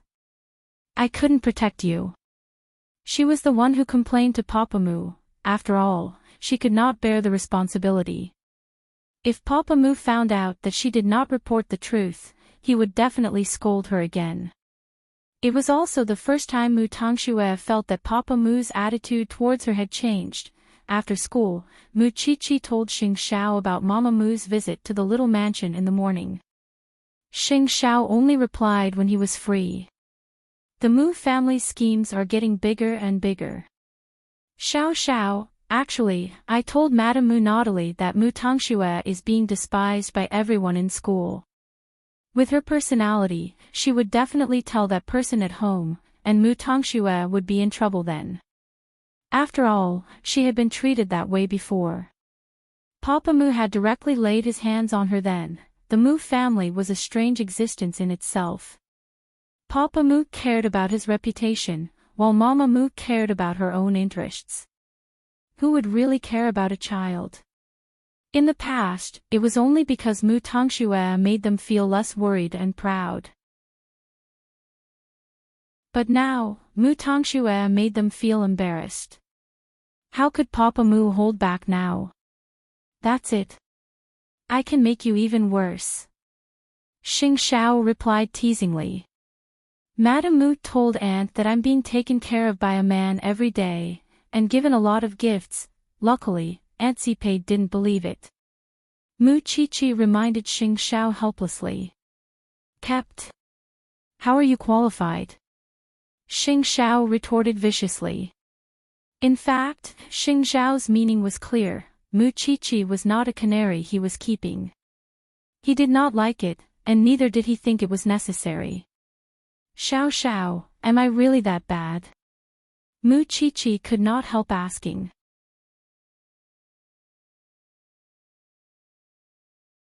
Chapter 46. That was why Mu Qiqi did not dare to go out so openly at night, afraid that Su Zipei would find out. After all, Su Zipei trusted her so much. However, Mu Qiqi desperately wanted to see Xing Xiao. For that, she made sure that Su Zipei was completely asleep before sneaking out. She waited until midnight. When Mu Qiqi went out, Xing Xiao was already asleep in the car. Xiao. Mu Qiqi sat beside him and looked at his handsome face. Have you been waiting for a long time? I thought you became bold and dared not to come out. I would come out even if I have to crawl. But my mother told Aunt Zipei about me today. You know, I was afraid that she would get suspicious, so I waited until she fell asleep. Mu Qiqi explained. Then, you won't see me at night anymore. Xing Xiao looked at Mu Qiqi meaningfully. You don't have to wait until midnight. I want to see you. Mu Qiqi quickly answered. I'm willing to wait until morning. Xing Xiao could not help driving a little further after achieving his goal. However, he did not leave the villa because his little one had to go to school tomorrow. She would not be energetic if she did not rest enough. Have you thought about which school you want to go to? Xing Xiao stopped the car and asked Mu Qiqi coolly.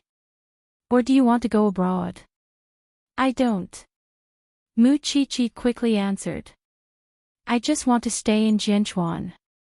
Xing Xiao could not help lifting Mu Qiqi's chin at that and asked her wickedly, do you want to stay in Jianchuan or by my side? Mu Qiqi's heart was intoxicated. She looked at Xing Xiao and could not help asking, I just want to see you all the time. Xing Xiao could not help chuckling when he got the answer. Little one, you're getting more and more explicit. With that, he reached out and rubbed Muchichi's lips with his long fingers. Muchichi's heart raced and thumped. She felt as if she was riding the clouds to be so close to the person she loved. Then, Xingxiao's face inched closer, his lashes becoming clearer. Soon, her lower lip was caught between his lips. This time, he did not bite but sucked. Muchichi quickly closed her eyes, but Xingxiao had already left her lips. It's quite lousy. A kept woman is very proactive. That's right. You're right. Muchichi blushed and quickly buried her head in his chest. This man was too good at flirting. She was just a little girl. She was no match for him at all. Xiao, I don't know which university I'm going to. Can you help me fill in my wish? When Xingxiao heard that, he quickly asked, what if I let you read it again? Are you going to do it? Muchichi shook her head. I trust you. You always do what's best for me. Though Muchichi's words sounded a little fake, Xingxiao enjoyed it. Although he did not immediately answer her, he kept her wish in mind. Either way, I don't want to be in the same school as Mu Tangxue.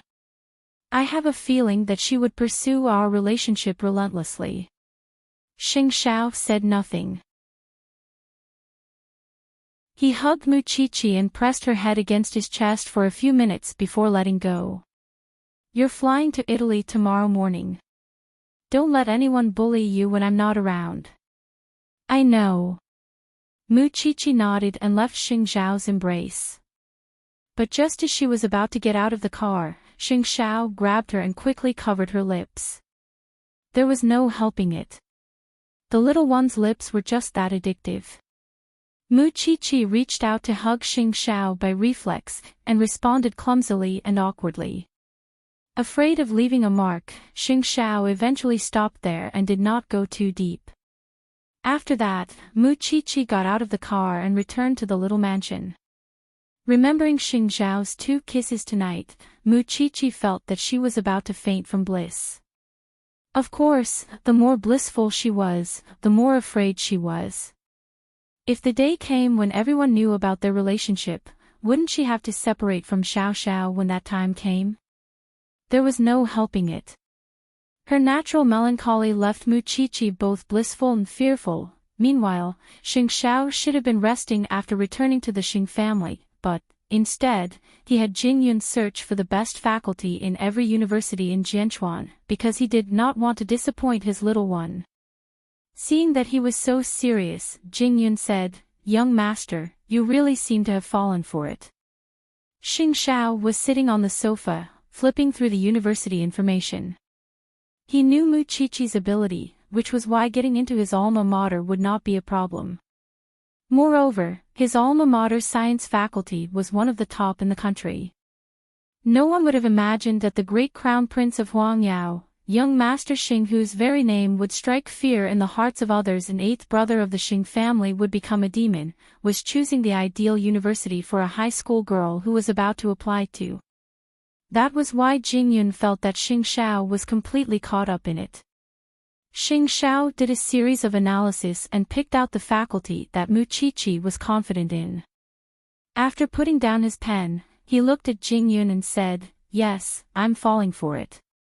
Do you have a problem with that? Young master, you know very well that's impossible. It would only hurt Miss Muchichi. What are you afraid of if she's not afraid? Xingxiao couldn't help asking Jingyun in return. Jingyun, a soul that succumbs to fate is boring. Young master, I'm just afraid that you would get hurt when the time comes. I've told you before. Hurt is hurt, kneel is kneel.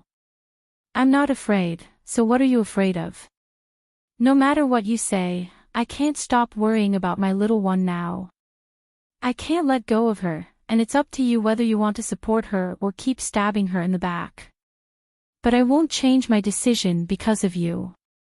With that, Xingxiao put away the university information and went to the bathroom to wash up. Jingyun was upset. He could understand if it was anyone else, but why did it have to be Mu Chi-Chi? The Mu family and the Xing family had always been incompatible. Although Xing Zhao's generation no longer cared about those grudges, the generation before him still cared. Still, if he did not stand by Xing Zhao's side and the matter was exposed, there would really be only two of them left. Although it was hard for him to accept it, he decided to try and accept Mu Chi-Chi's place in Xing Zhao's heart. Moreover, he would help young Master keep it a secret from Master and Madam. In fact, Xing Zhao knew Jing Yun's personality well enough to know that he would never betray him. Even so, the little one could certainly fight back against petty schemes, but she was still so immature when it came to grand schemes.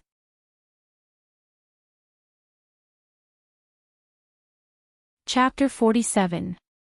Of course, it was a difficult night for Mu Tangxue. After all, she had never been scolded like that by Papa Mu. At that thought, Mu Tangxue could not hold back her cunning thoughts, and asked Mama Mu tentatively, "Mommy, I'm sorry I couldn't tell you honestly about school, you must be upset, right?" "To tell the truth, dear, I was stunned when your sister told me. I couldn't believe it was you. My sister always bullied me at school. I had no other choice but to do this." Mu Tangxue's eyes reddened. "You know that I wouldn't do anything out of line. I just wanted to teach her a lesson so that she wouldn't bully me all the time. I didn't expect it to backfire. I feel bad for embarrassing the Mu family too. That's why I don't blame you, Daddy." Mu Tangxue was right. Mama Mu only knew about it because Mu Chi-Chi told on her behind her back. Otherwise, Mama Mu wouldn't have noticed that she had been caught posting the diary after she jumped off a building. "Dear, please give in to Mu Chi-Chi when we get back to school. She doesn't listen to anyone now. I'm afraid she would hurt you even more. You're our only treasure now, and I don't want you to be hurt in any way." Mu Tangxue nodded, sitting on the bed, her face full of worry. "Then, what about Sis being a mistress? I went to your aunt. Why would she admit it? She said that Mu Chi-Chi sleeps at 9 every day, and I suspect that she's fooling around behind your aunt's back." Mama Mu sneered. "Even so, it's hard to prove their innocence. But we can't do anything to them now, since we don't have custody of your sister." Mu Tangxue did not ask further. She could only find out if she investigated on her own, and did her aunt trust Mu Chi-Chi that much? Then, what if she had another part of Mu Chi-Chi's diary? Mu Tangxue did not believe that her aunt would remain indifferent when she showed it to her. The next morning, Mu Chi-Chi received a call from Xing Zhao just as she got out of bed. She was immediately energized. "Xiao, what's up? It's so early. Are you sure you won't regret letting me decide your school?" Xing Zhao asked her with certainty. "No regrets. Don't tell me you didn't sleep the whole night because of what I said last night." Mu Chi-Chi replied. "You wish." Xing Zhao sneered. "I've already sent you the name of the school and the name of the department." After hanging up the phone sweetly, Mu Chi-Chi opened the inbox on her phone. When she saw the name of the school, she immediately jumped up from the bed. Did Xiao want her to enter his alma mater and become his junior? Senior, junior. At that thought, Mu Chi-Chi promptly decided that she would follow in his footsteps. That was why Mu Chi-Chi went to school early in the morning. It was then that Mu Tangxue appeared near the little mansion with her backpack. She wanted to meet Su Zipei in private. Mu Tangxue waited by the door just as Mama Mu did when the security guards refused to let her in. Su Zipei would go out every day to buy groceries for Mu Chi-Chi, and she did a double take when she saw Mu Tangxue standing in the snow when she left the iron gates. Even so, she knew that it was not Mu Chi-Chi. Although they were twin sisters, their auras were completely different. Su Zipei could tell who was Mu Chi-Chi and who was Mu Tangxue at once. That was why her expression was a little unnatural. The Mu family was really something. Did they not stop pestering her every day? That was why Su Zipei was about to ignore her, but Mu Tongxue stopped her. Aunt Zipei, I want to talk to you. You're not even going to school and waiting here just to talk to me. Su Zipei smiled. What are you trying to sow discord in front of me, Tangxue? Doesn't Aunt Zipei know that sister is meeting a man? Mu Tongxue asked Su Zipei. I told you that Mu Tongxue doesn't have time to meet strange men. How long are you going to slander her? Well, what if I have proof? With those words, Mu Tongxue took out a few pages of Mu Qiqi's diary from her bag and handed it to Su Zipei. Aunt Zipei, take a look at it yourself. I'm worried about sister. Su Zipei took the diary, but did not give Mu Tongxue any face, and promptly returned to the little mansion. Why would the Mu family not let Mu Tongxue go? Hence, Su Zipei threw the pages of Mu Tongxue's diary into a drawer. Who would read something that violated their privacy? Mu Qiqi would definitely be upset if she knew. She was Mu Tongxue's only relative now, and would she not believe Mu Qiqi? Mu Tongxue was not confident that Su Zipei would read it, and even guessed that Su Zipei would know about it. That was why her trip was in vain. Still, it would be nice to tell Mu Qiqi about it and see her reaction, even though she would feel terrible after entering the classroom. Look, White Lotus Mu is here, you still have the courage to come. Mu Qiqi turned to Mu Tongxue, who gestured for her to go outside for a private chat. Mu Qiqi rose to her feet and went to the corridor outside the classroom. Soon, Mu Tongxue came out as well and said, I gave the rest of your diary to Aunt Zipei this morning while you were in school. That's why she's probably admiring what you wrote about holding a man's hand at home. Although Mu Qiqi was a little flustered at those words, she maintained her composure. Mu Tongxue, do you know why you're called White Lotus Mu now? Because you only know how to hide in a dark corner and do shameful things, while insisting that you're innocent. That's not important. I just want to know who your sugar daddy is. Others might not believe it, but you and I both know that he exists. Mu Tongxue told Mu Qiqi. Sister, I might not let go of that part of you in the future. Mu Qiqi glared at her coldly, not bothered to waste words with trash. I'm looking forward to it too. What's Aunt Zipei's expression when she sees you after school today? Mu Qiqi smiled when she saw Mu Tongxue's smug expression. She approached Mu Tongxue and said, Let's not talk about me. Let's talk about you. Mom and Dad probably didn't treat you well when they found out about your embarrassing incident at the hospital. That's how I came over. You'll have to bear it yourself from now on. I'm telling you, Uncle Mu will beat you up, and your delicate body, you have to take care of it or you won't be able to take a beating.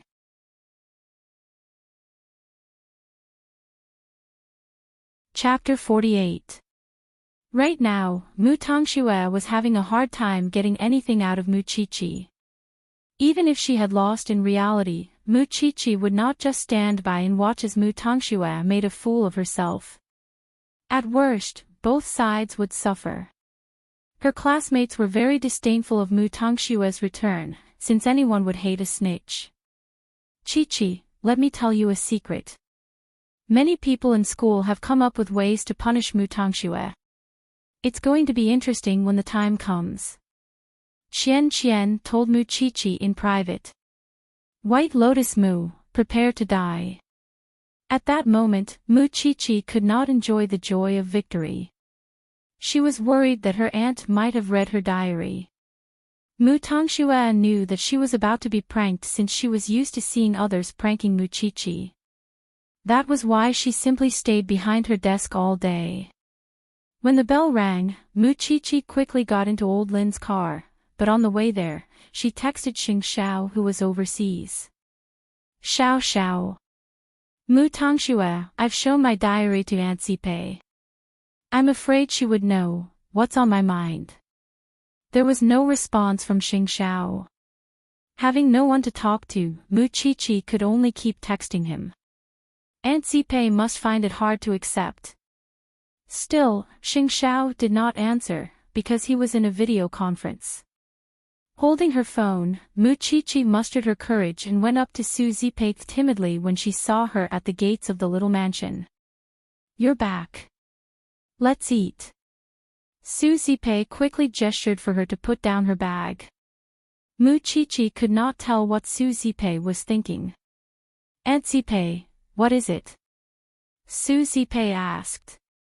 Mu Qiqi shook her head.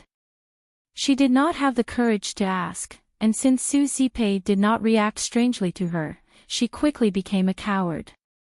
"It's nothing." After eating, Mu Qiqi went upstairs and sneaked into Su Zipei's room while she was tidying up in the kitchen to see if the diary Mu Tangxue mentioned was inside. In the end, she found a few pages stuck together in Su Zipei's bedside drawer, but she could not take them away. When she returned to her room, Mu Qiqi immediately wrote a few new pages.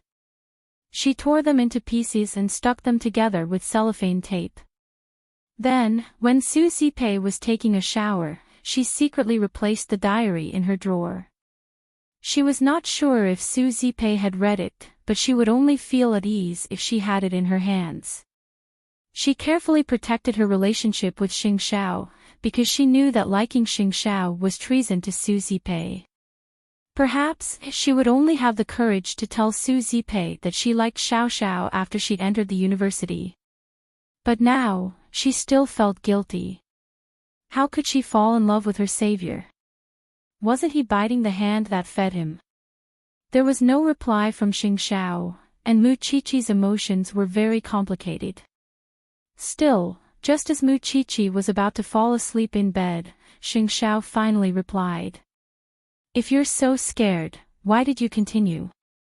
Holding her phone, Mu Qiqi felt upset when she read those words. "I'm scared, but I want to continue. It's fine even if my head bleeds." Then, it was a long wait. Mu Qiqi fell asleep, and it was only when she saw Xingxiao's reply the next morning. "Sleeping so late. Are you trying to get last place in the whole school?" The man was talking about it again. Mu Qiqi giggled foolishly on her bed, and got up to go downstairs to meet Su Zipei. "Good morning, Aunt Zipei. Hurry up and have breakfast. I've received a notice from your school to attend a parent-teacher conference next Monday." Su Zipei told Mu Qiqi, her expression unnatural. "Qiqi, Aunt Zipei thinks that I shouldn't go. I would only embarrass you if I went, and I know that Eton students are rich and powerful." "Aunt Zipei, won't I be even more embarrassed if you put it that way?" "It's fine, you can go, or I'll be a student without a parent." "Wouldn't that be terrible?" Mu Qiqi stuck out her tongue at Su Zipei. "Aunt Zipei is just like my own mother in my heart. There's no difference in status, and we can't compare." Su Zipei patted Mu Qiqi's head and nodded. "All right, I'll be going." Mu Qiqi nodded. She heard everyone talking about the parent-teacher conference when she entered school. The semester was about to end, which was why it was customary for parents to be concerned about their children's grades. In fact, it was a competition in disguise. Which family in Eton did not have mountains of gold and silver? And Mu Qiqi was special. Hence, Qian propped her head on her hand and asked Mu Qiqi, "Who's coming from your family?" "I only have my aunt." "What do you think?" Mu Qiqi retorted. "What about her?" Qian gestured at Mu Tangxue with her chin. "She's none of my business." Mu Qiqi replied. According to Eton's tradition, every student's family is rich and powerful, wearing limited edition branded goods from head to toe. "Qiqi, if your period comes, you might have to put up with some ugly looks. You know, being a rich person is just that realistic." Qian reminded Mu Qiqi. Mu Qiqi knew that Su Zipei would only be humiliated if she came to the parent-teacher conference. Moreover, how could she bear to let her aunt be humiliated? Mu Tongxue was well aware of Mu Qiqi's predicament. Hence, she approached her after class and asked, "Sis, don't tell me you're asking Aunt Zipei to help you attend the parent-teacher conference." Mu Qiqi turned to look at Mu Tongxue with a "none of your business" expression. "My parents would be there too. It's a pity that you're no longer in the Mu family's custody, and you can't represent yourself. If you really ask Aunt Zipei to attend, I'm afraid it's not appropriate. You know she's been poor all her life. She'd make a fool of herself if she goes on stage." Mu Qiqi glared at Mu Tongxue, before shouting loudly in front of the entire class, "Shut your filthy mouth and return to your seat. Don't let me see you. Cooperate, okay?" Mu Tongxue said nothing else, and turned to return to her seat. After all, Mu Qiqi really had no one to help her attend the parent-teacher conference. How embarrassing would that be? Therefore, Mu Tongxue smiled coldly. Since she had left the Mu family so casually, she would have to bear the price. Mu Qiqi hesitated at Mu Tongxue's words. It was not that she despised Su Zipei's family background, but she was worried that other parents would embarrass Su Zipei. She did not want someone she cherished to suffer. Even so, she could not live without a parent.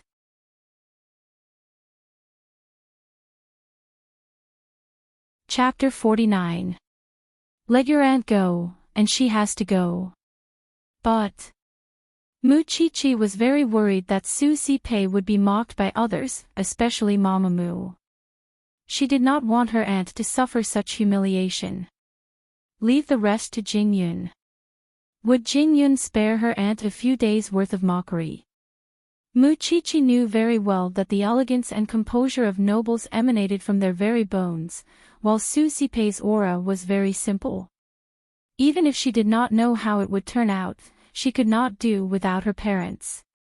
Qian seemed to have noticed her friend's distress, and so told her, "What's wrong with letting your aunt attend?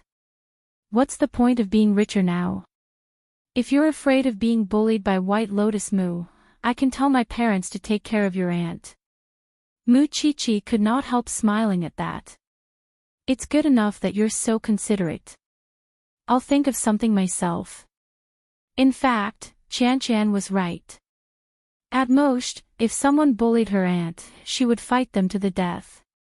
In the evening, Mu Qiqi returned home after class to find that the stylist arranged by Jingyun had arrived at the little mansion, and was now changing Su Zipei's appearance. "You're back, Qiqi." Su Zipei was sitting on the sofa, letting the stylist trim her hair. "Aunt, what are you doing? Young Master Xing told me not to embarrass you at the parent-teacher conference. So, he arranged for these designers to help Aunt Zipei. They will also teach Aunt Zipei a lot about fashion, so you don't have to worry when the time comes." Su Zipei smiled at her. "Young Master Xing has been very kind to us. That's why she's so obsessed with that man," Mu Qiqi thought. "You guys continue. I'm going upstairs to do my homework." With those words, Mu Qiqi grabbed her bag and went upstairs. Then, she took out her phone and texted Xing Xiao. Xiao, are you really going to change your aunt? In just a few days."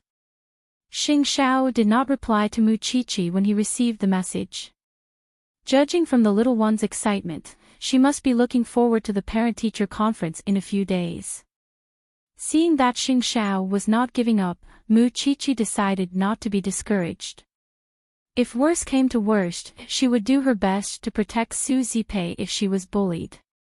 Mu Qiqi did not know when Xing Xiao would be back, so she brought the blueprints to a professional craftsman over the weekend, and used the pocket money she had saved to have the craftsman teach her how to make it. She didn't need the cufflinks to be exquisite, but they had to be unique in this world. 3 days later, Su Zipei had completely changed her appearance. Her long, silky hair had turned into a short, fluffy hairstyle, accentuating her exquisite facial features. With her perfect makeup, Muchichi could not help but be surprised. There was indeed a huge difference after a woman put on makeup. Next was her style of dressing. In the past, Suzie was very thrifty, casual, and simple. But now, there was someone who matched her clothes and put them in the wardrobe. She would never make a mistake again. In other words, from head to toe, even from her behavior, Suzie was like a noble from the British royal family, Auntie. I don't even recognize you.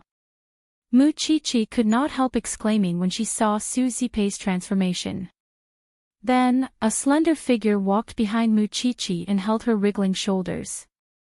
Why are you so excited? Muchichi turned and almost jumped when she saw Xingxiao. Fortunately, Suzie was there, and she held back and did not lunge at him. Brother Xiao, why are you here? To check the results. Xingxiao was still tired, and the plane had just landed. Still, he couldn't care less about anything else as he missed the little one, and went to the little mansion first. Then, Xingxiao studied Suzie from head to toe with a sharp gaze. Not bad. Yes, Auntie. You'll definitely be the prettiest tomorrow. Muchichi sighed in awe.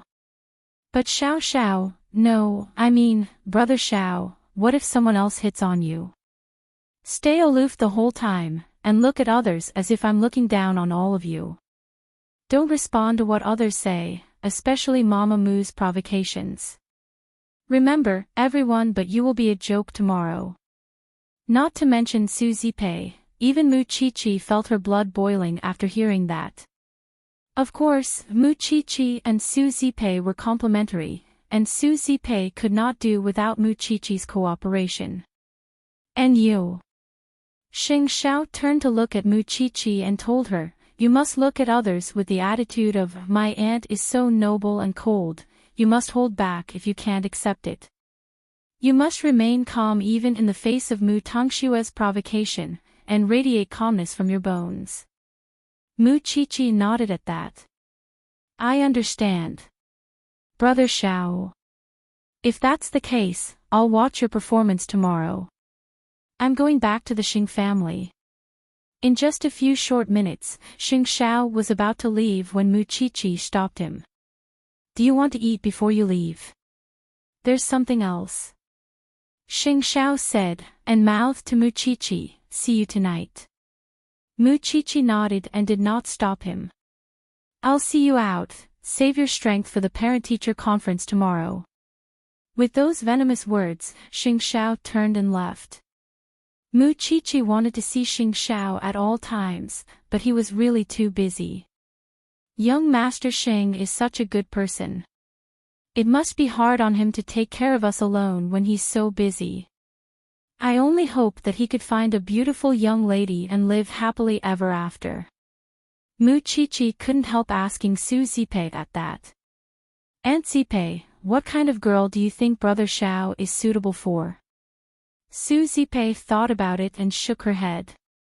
I really can't think of anyone who would be good enough for young Master Xing. Muchichi was both happy and sad at that. After all, she was too ordinary, while Xingxiao was too dazzling. She was not even sure if Xingxiao liked her, or if he was just teasing her on a whim. On his way home after leaving the small mansion, Xingxiao ran into Jing Yun, who was waiting for him. Young master, the banquet is about to start, and there are many young ladies here tonight. It seems that the chairman is looking for a partner for you young masters and ladies. I don't care. You know my taste. Xingxiao told Jing Yun. I'm leaving halfway through the banquet. Help me think of something. Understood, young master.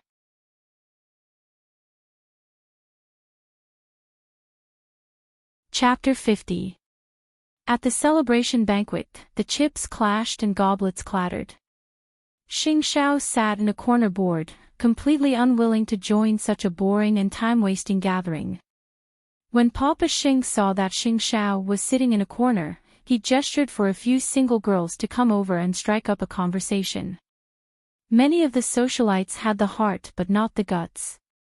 One of them, a voluptuous young lady from the Jiang family, walked up to Xing Xiao ostentatiously, intent on challenging the legend of aristocratic circles. "Young Master Xing, do you mind if I sit beside you?" Xing Xiao opened his eyes and glanced at her. There was a teasing smile at the corner of his mouth. "Compared to a hill, I prefer a flat plain. I wonder if Miss Jiang has heard of the phrase, big breasts without brains." Miss Jiang did a double take, a flame abruptly burning in her eyes. "Young Master Xing doesn't seem to care about women." "You're wrong. There's still someone who catches my eye." "Who is it?" Xing Xiao smiled and stood up from the sofa. He said to her, "I'm going to do something exciting with her now.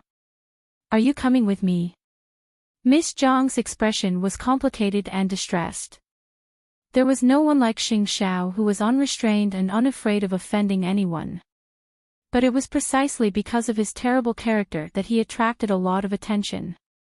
In the end, Xing Xiao went to Jing Yun's side, because he knew that Jing Yun had informed Papa Mu that Xing Xiao must leave at once. Nonetheless, when they left the hotel, Xing Xiao told Jing Yun, "Get out of the car. Young master, even if you're going to see Miss Mu Chi-Chi, you still have to take care of things, or I'll be troubled." Jing Yun's excuse for having Xing Xiao come out was that there was an emergency that Xing Xiao had to deal with immediately. Xing Xiao said nothing and simply waved at Jing Yun, gesturing for him to go home by himself. After that, Xing Xiao drove to the small mansion, and sent his little one a text message when he got downstairs. Moments later, Mu Chi-Chi jogged into the car, the fragrance of her body still lingering in Xing Xiao's nostrils.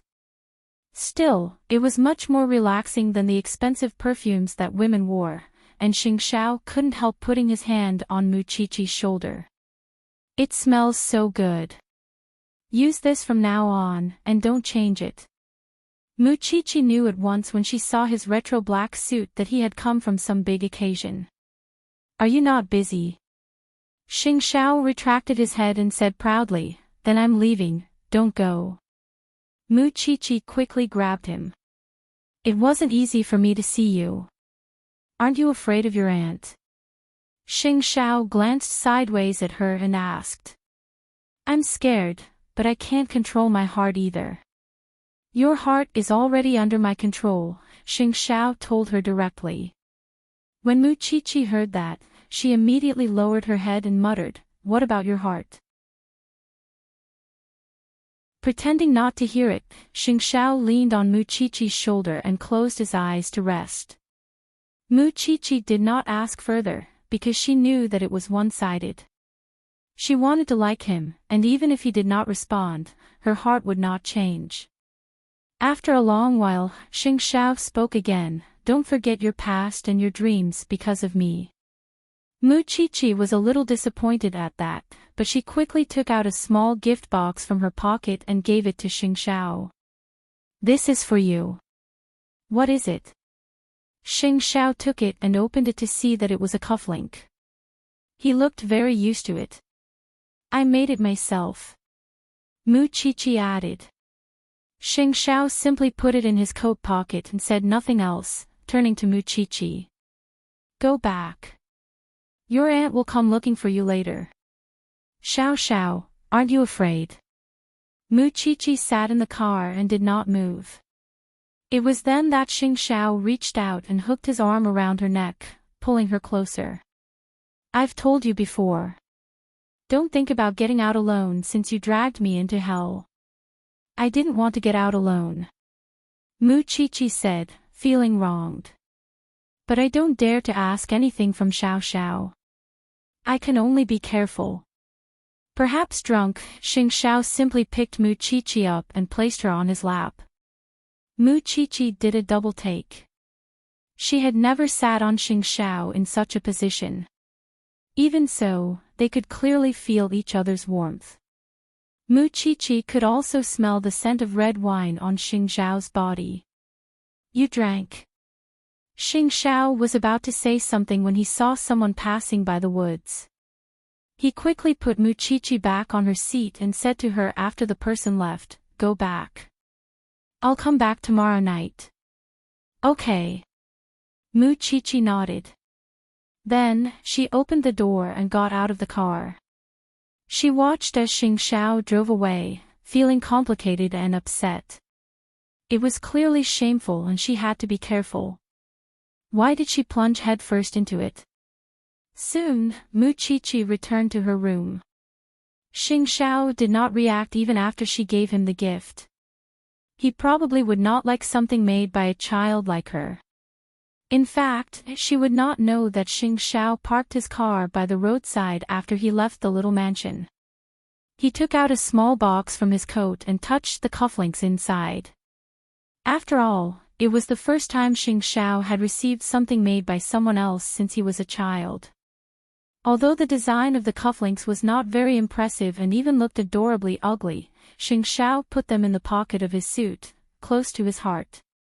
The next day, when Muchichi went downstairs, Suzy Pei was ready to go to Eton to make Muchichi proud. Muchichi quickly gave her a thumbs up when she saw that Suzy Pei was dressed in luxury goods.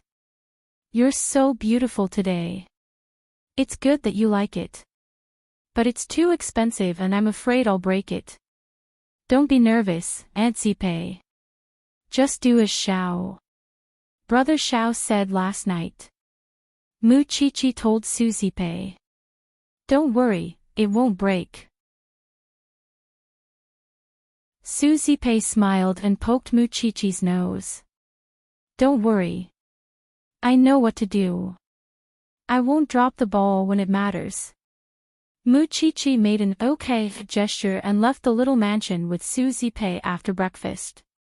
Even old Lin was impressed by Suzy Pei. "You're very beautiful today, Miss Su."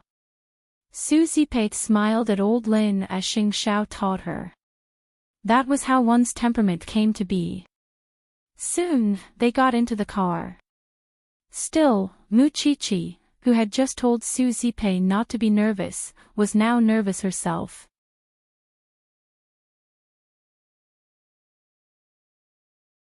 Chapter 51. When they arrived at Eton's gates, Suzy Pei and Muchichi got out of their respective cars, and walked side by side towards the gates. The designer had trained Suzy Pei on how to walk properly, and though it was only for a short time, Suzy Pei remembered the essentials. In short, she had to walk with her head held high, and posture was very important. It was the most direct expression of a woman's dignity. Muchichi looked around to observe the attention of the students, and found that they were staring at Suzy Pei from time to time. There was no mockery in their eyes, but amazement. Even the principal, who was passing by, noticed Suzy Pei and Muchichi's footsteps when he saw them walking past him. "Are you all right?" Suzy Pei quickly asked Muchichi when there was no one around. Muchichi smiled and gave her a thumbs up. Suzy Pei held Muchichi's shoulder and they arrived at the gates of the classroom. Most of the students and their parents were already there, including Mu Tongxue and her mother, who had wanted to wake up early to watch Muchichi make a fool of herself. Who knew? Mama Mu was shocked when Suzy Pei entered the classroom wearing a black coat and holding a diamond-studded handbag.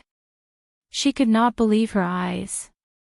Suzy Pei was younger than most of the parents present, and a few years younger than Mama Mu herself.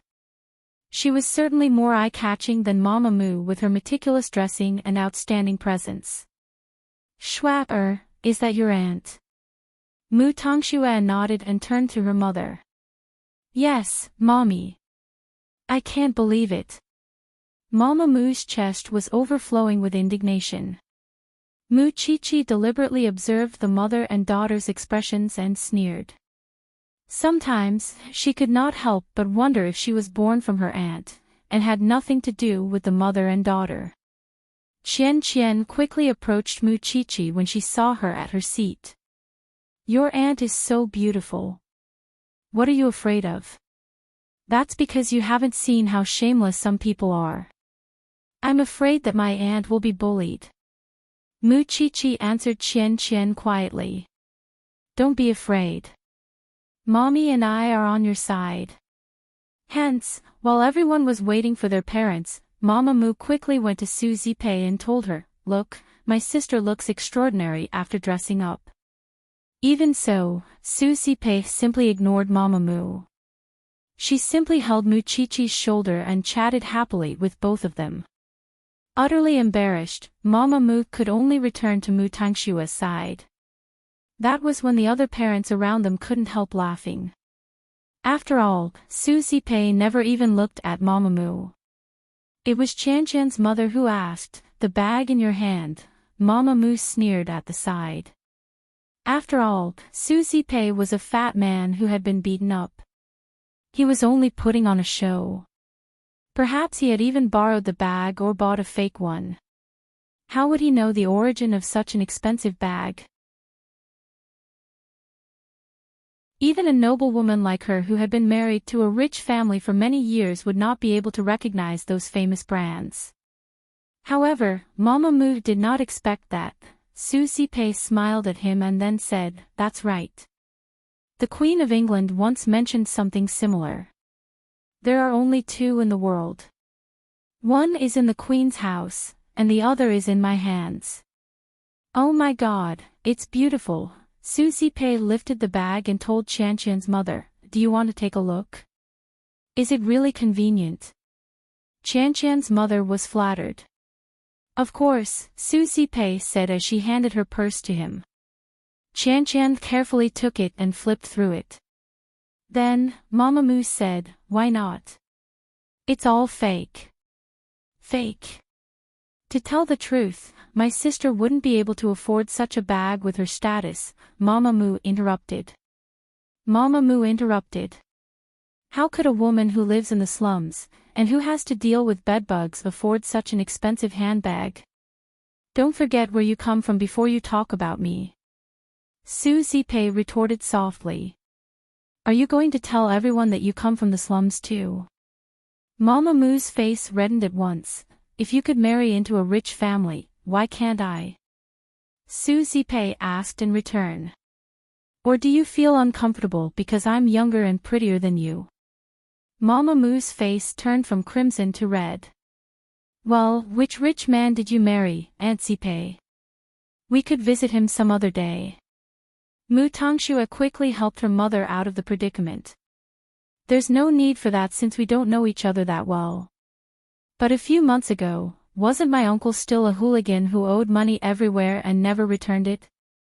"What? Do I have to ask for your opinion before I remarry?" Su Zipei asked in return. "I thought that the Mu family wouldn't be so arrogant after not seeing each other for so long. I didn't expect that you're still pushing me so hard. Is that how your family has been taught?" The other parents watched as the two exchanged blows as if they were watching a show. Of course, the others could tell that Mama Mu had been causing trouble for Su Zipei. She was simply mocking Qian's background. Qian's mother, however, had the same temperament as Qian and could not bear to see someone she liked being bullied. She quickly said, "Since Madame Mu says that this is a fake bag, please tell me if you recognize it." Mama Mu was left speechless at that. Although Mama Mu had married into a rich family for many years, Papa Mu had always been strict with her. She was only responsible for taking care of her husband and children at home, and had no time to study such things. What she recognized were merely the branded ones she often used. "It seems that you don't know, Madame Mu. But how do you know that it's a fake bag?" "Zipei knows that I'm usually too concerned about my children to pay attention to such things. Then why would you mock someone else for a fake bag?" Qian's mother challenged Mama Mu. Mama Mu stuttered, unable to answer. That was when Su Zipei smiled and stopped arguing with Mama Mu. In that very moment, Mama Mu wanted to dig a hole and hide in it, because it was too embarrassing. Mu Tangxue felt as if she had lost all face. Meanwhile, Mu Chi-Chi looked around for Papa Mu. Mu Tangxue had said that her parents would be there. But where was Papa Mu? It was weird that Papa Mu would attend such an event for Mu Tongxue, but Mu Qiqi knew it very well. As for Mu Tongxue, she should have understood what it meant to be oppressed by force, right? Today's event was one such example. Mu Qiqi loved her aunt too much. Because of that, Su Zipei was completely calm in such an occasion, and her aura did not lose out to the others. It did not matter if she lost face or not, but she loved seeing her aunt dazzling like that. Xiao Xiao was really amazing. He could actually turn something rotten into something magical.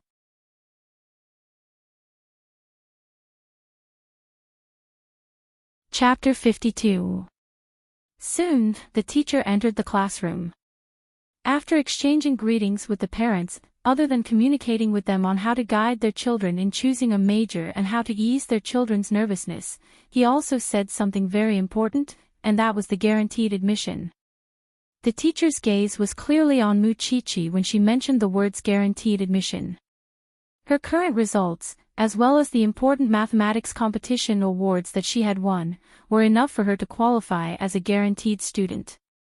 Qiqi, it seems that the teacher has decided to recommend you, Qian whispered into her ear. I can't tell. Mu Qiqi replied. Can't you tell? With your results, it's only a matter of time before you're guaranteed a spot. No matter what, it won't be your mediocre sister's turn. When Qian said this, she deliberately raised her voice so that the mother and daughter could hear her. Mu Tongxue turned to look at Qian. There was an indescribable emotion in her eyes, but Qian stuck her tongue out at her. I'm going to piss you off if you can't get the guaranteed admission. That was the other reason Su Zipei could hold her head high in Eton. Mu Qiqi's excellent results were obvious to all. She had been suppressed before, but now, she was shining like a shining gold in Eton. On the other hand, Mu Tongxue, who had so many advantages before, could only produce mediocre results in Eton. That left Mama Mu unable to lift her head. On the other hand, Mu Tongxue was definitely inferior to Mu Qiqi in every aspect. Mommy. I'm sorry. Mu Tongxue apologized to Mama Mu insincerely. It's my fault, I've embarrassed you. We'll talk about that later. Mama Mu had suffered enough today. Su Zipei alone had already upset her, and now there was Mu Qiqi as well. It was clearly the same upbringing, but when Mu Qiqi was in the Mu family, she could be said to have done all sorts of evil deeds. But after leaving the Mu family, she actually became so outstanding. Wasn't this a harsh slap to her face? Yes, Mommy. Mu Tongxue knew that she was at a disadvantage today, so she did not want to say anything else. Soon, the whole class was discussing about the guaranteed admission and how beautiful Mu Qiqi's aunt was, completely disregarding the Mu family's mother and daughter. Mama Mu could not stand such contempt, and could only find an excuse to leave the parent-teacher conference before it was over. Qian snorted when she saw Mu Tongxue sprawled on the desk all alone. White Lotus Mu deserves it. At that, Mu Tongxue resented her mother for abandoning her in such an occasion. Mu Qiqi didn't say anything. She just held Su Zipei's right hand tightly. The relationship between them was self-evident. They were even closer than mother and daughter. After the parent-teacher conference, Mu Qiqi and Su Zipei were invited to the school office. Because he wanted to discuss the recommendation with Mu Qiqi. Qiqi, based on your current results, you will definitely be able to get into Enchanting University. However, you might not be able to choose your faculty. Are you willing to go? Enchanting University. Mu Qiqi was stunned when she heard the name of the school. Although Su Zipei's eyes were full of anticipation, Mu Qiqi still shook her head. Teacher, I want to take the exam myself. I want to choose my own faculty. The teacher was puzzled. Are you sure? If you miss the recommendation, it might not be that safe for you to take the exam yourself. Teacher, I just want to achieve my goal through my own hard work. Mu Chi answered firmly. If you don't like Enchanting University, where do you want to go? It's not that I don't like Enchanting University. I just want to prove myself. Mu Chi corrected herself. I'm letting you down. Actually, I expected it. Since you have made up your mind, I won't force you. Good luck, Chi. Mu Chi nodded. When Xiao spent the whole night looking for the faculty for her, she had already decided to try her best to get into that faculty. So, Mu Chi did not want the recommendation. When they left the teacher's office, Su Zipei asked Mu Chi pitifully, what if I make a mistake? Aunt Zipei, can you trust me? Moreover, this is my own life. I will try my best to plan it well. All right. Su Zipei nodded. No one noticed that Mu Tongxue was pretending to knock on the door but was actually eavesdropping on them. Unexpectedly, Mu Chi was so confident that she wanted to get into Enchanting University by herself. Did she think it was that easy? No matter what, she must get the recommendation. Not only because she wanted to get into the best university, but also because it belonged to Mu Chi. No matter what, Mu Chi and Su Zipei were in the limelight in this parent-teacher conference. Mu Tongxue was even mocked by others. Qian sighed when she thought of Mu Tongxue being alone in the parent-teacher conference. I have never seen a mother like this. She threw her daughter here as a shield when she lost face. How could she do that? You are lucky that you left the Mu family. No wonder Mu Tongxue is a psychopath. No one in the Mu family is normal. She has no sense of responsibility at all. She has been like this ever since she married into the Mu family. Her husband is strict and she has no opinions of her own. Mu Chi answered Qian. She can sacrifice her daughter for her own benefit. Well, Mu Tongxue isn't having a good time in the Mu family either, of course.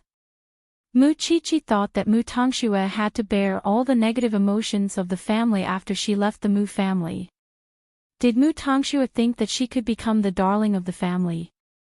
Mu Chi understood everything, and the first thing she did after school in the evening was to text Xiao, telling him everything that happened in the parent-teacher conference today. I've never been so excited. I feel like I'm floating when I see you shining so brightly, Aunt Zipei. Knowing the little one's pride, Xiao smiled devilishly. Remember to repay me. I'll repay you then. Then, Mu Chi told Xiao about her rejection of the recommendation. I think I'm a little silly, but I still want to rely on myself. You have the ability. Xiao replied simply. Xiao, I want to see you now. I feel happier than I have ever been. Mu Chi typed as she got out of the car.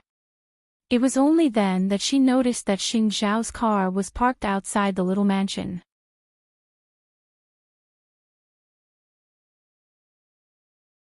Chapter 53. Xiao. Brother Xiao. At the moment, Xiao was sitting in the living room, flipping through the television as he pleased. Wash your hands. It's almost time for dinner.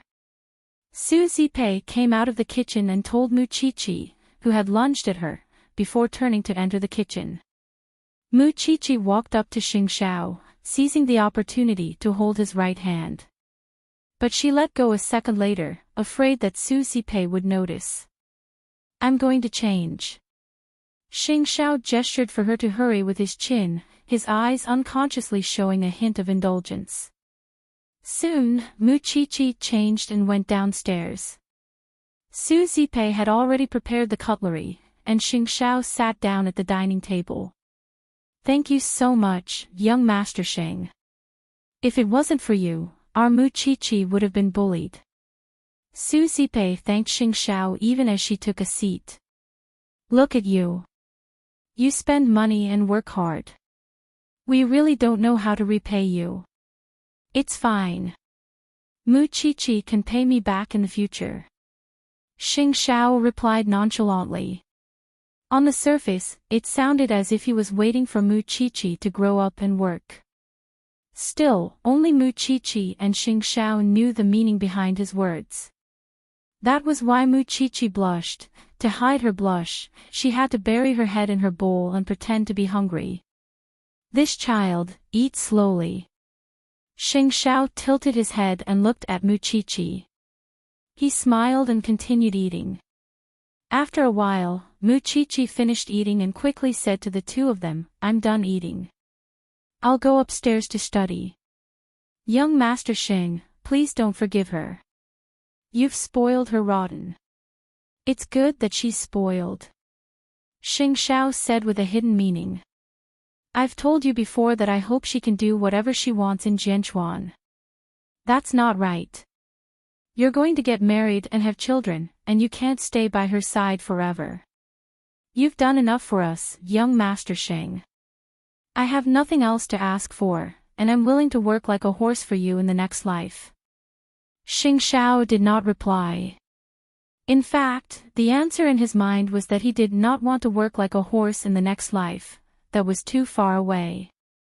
All he wanted was Mu Chi-Chi, and nothing else. Soon, Xing Xiao finished his meal and left. Because it was still early, he went back to Huangyao to settle his own business first. At around 9 o'clock, he returned to the small villa. Mu Chi-Chi quietly left the house after receiving Xing Xiao's message. After Mu Chi-Chi got into his car, Xing Xiao drove her away from the small mansion. This time, the two of them did not go to an amusement park or a small forest.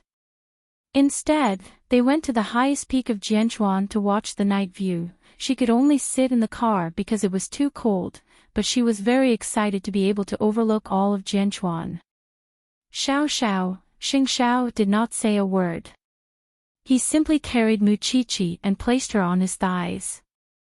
Mu Chi-Chi sat on him and wrapped her arms around his neck. Neither of them said a word, as if they were enjoying the intimacy of the moment. "Once you get into Xingting University's engineering faculty, I'll prepare a place to welcome you outside the campus," Xing Xiao suddenly said after a while. "You mean?" Although Mu Chi-Chi understood, she could not believe it. So, she wanted to confirm it again. "I won't repeat myself." Xing Xiao was not that patient. Is that a promise to me?" Mu Chi-Chi mustered her courage and asked Xing Xiao. "Can I take it that way?" Xing Xiao moved closer to Mu Chi-Chi so that she had no chance to escape. He stared into her eyes and said, "Do you think you can still run away?" "I'm not running away. But do we have to live together in university?" Xing Xiao could not help laughing at Mu Chi-Chi's words. Mu Chi-Chi was head over heels for him. "Live together? What's in your head all day?" Mu Chi-Chi felt that she was being teased. She turned her face away and ignored Xing Xiao. Xing Xiao was about to let go of her, but Mu Chi-Chi quickly clung to him. "I was wrong, all right. Xiao Xiao. I just can't believe it. I don't even dare to think about it. I want to be by your side so much, but sometimes, I feel that it's a dream that's impossible to realize. You're already on the way to hell. What's there to be afraid of?" Xing Xiao asked Mu Chi-Chi teasingly. "You're already bad. Do you think that the outcome would be different if you hold back?" Mu Chi-Chi thought about it and nodded. "You're right." The cold wind was blowing against her face. It was bone-chilling, but Xing Xiao's kiss made Mu Chi-Chi's entire body heat up. She liked Xing Xiao so much. She was so infatuated with him that she wouldn't have any complaints even if she had to go to hell for this moment. Soon, Xing Xiao brought Mu Chi-Chi back to the little mansion.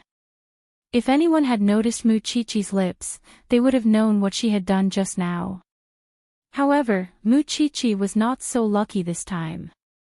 She had sneaked into the house and did not notice Susie Pei standing by the kitchen door. It was only when she went upstairs that she heard the sound of the door closing downstairs. Mu Chi-Chi's heart raced. Could Susie Pei have seen her coming out? Mu Chi-Chi quickly called Xing Xiao. Xiao Xiao, Aunt Pei seems to have seen me coming home. Would she find out about us? Why did you come out to meet me if you're so afraid of being found out? Xiao Xiao. Mu Chi-Chi begged Xing Xiao softly. Xing Xiao had no choice but to tell Mu Chi-Chi, go to sleep. I'll think of something. Mu Chi-Chi nodded. Although she was destined to have insomnia that night, she could not think of anything with her brain. Susie Pei had indeed seen Mu Chi-Chi carefully entering the house with her own eyes. She was shocked, and remembered what Mu Tangxue had told her about a man who often brought Mu Chi-Chi out and bought her all sorts of things. Could Mu Chi-Chi really be hiding something from her? At that thought, Susie Pei quickly took out the diary pages from the bedside table and read through them. But she did not find anything out of the ordinary after that. Although Mu Chi-Chi mentioned a boy from time to time, it was just as Mu Chi-Chi had told Susie Pei, it was all boys in school. Still, who was Mu Chi-Chi meeting when she sneaked out just now? Xing Xiao had just appeared in the afternoon, which was why it could not be him. Could Mu Chi-Chi really have a sugar daddy? That was impossible. Susie Pei knew that she would not be able to get anything out of Mu Chi-Chi, which was why she pretended that it never happened. Meanwhile, Mu Chi-Chi was calm the next day. Xiao Xiao had told her that she must not feel guilty even if something was exposed, or it would be the same as admitting it. Morning, Aunt Pei. Mu Chi-Chi appeared no different from any other day when she came out of her bedroom. You're tuning into the LoveLore Library YouTube channel. We're so grateful for your support, and don't forget to subscribe to join us on this incredible journey through captivating stories. Your generosity through donations truly makes a world of difference, as it's the primary source of revenue that allows me to expand and enhance this channel for you. Thank you from the bottom of my heart for being a part of this adventure.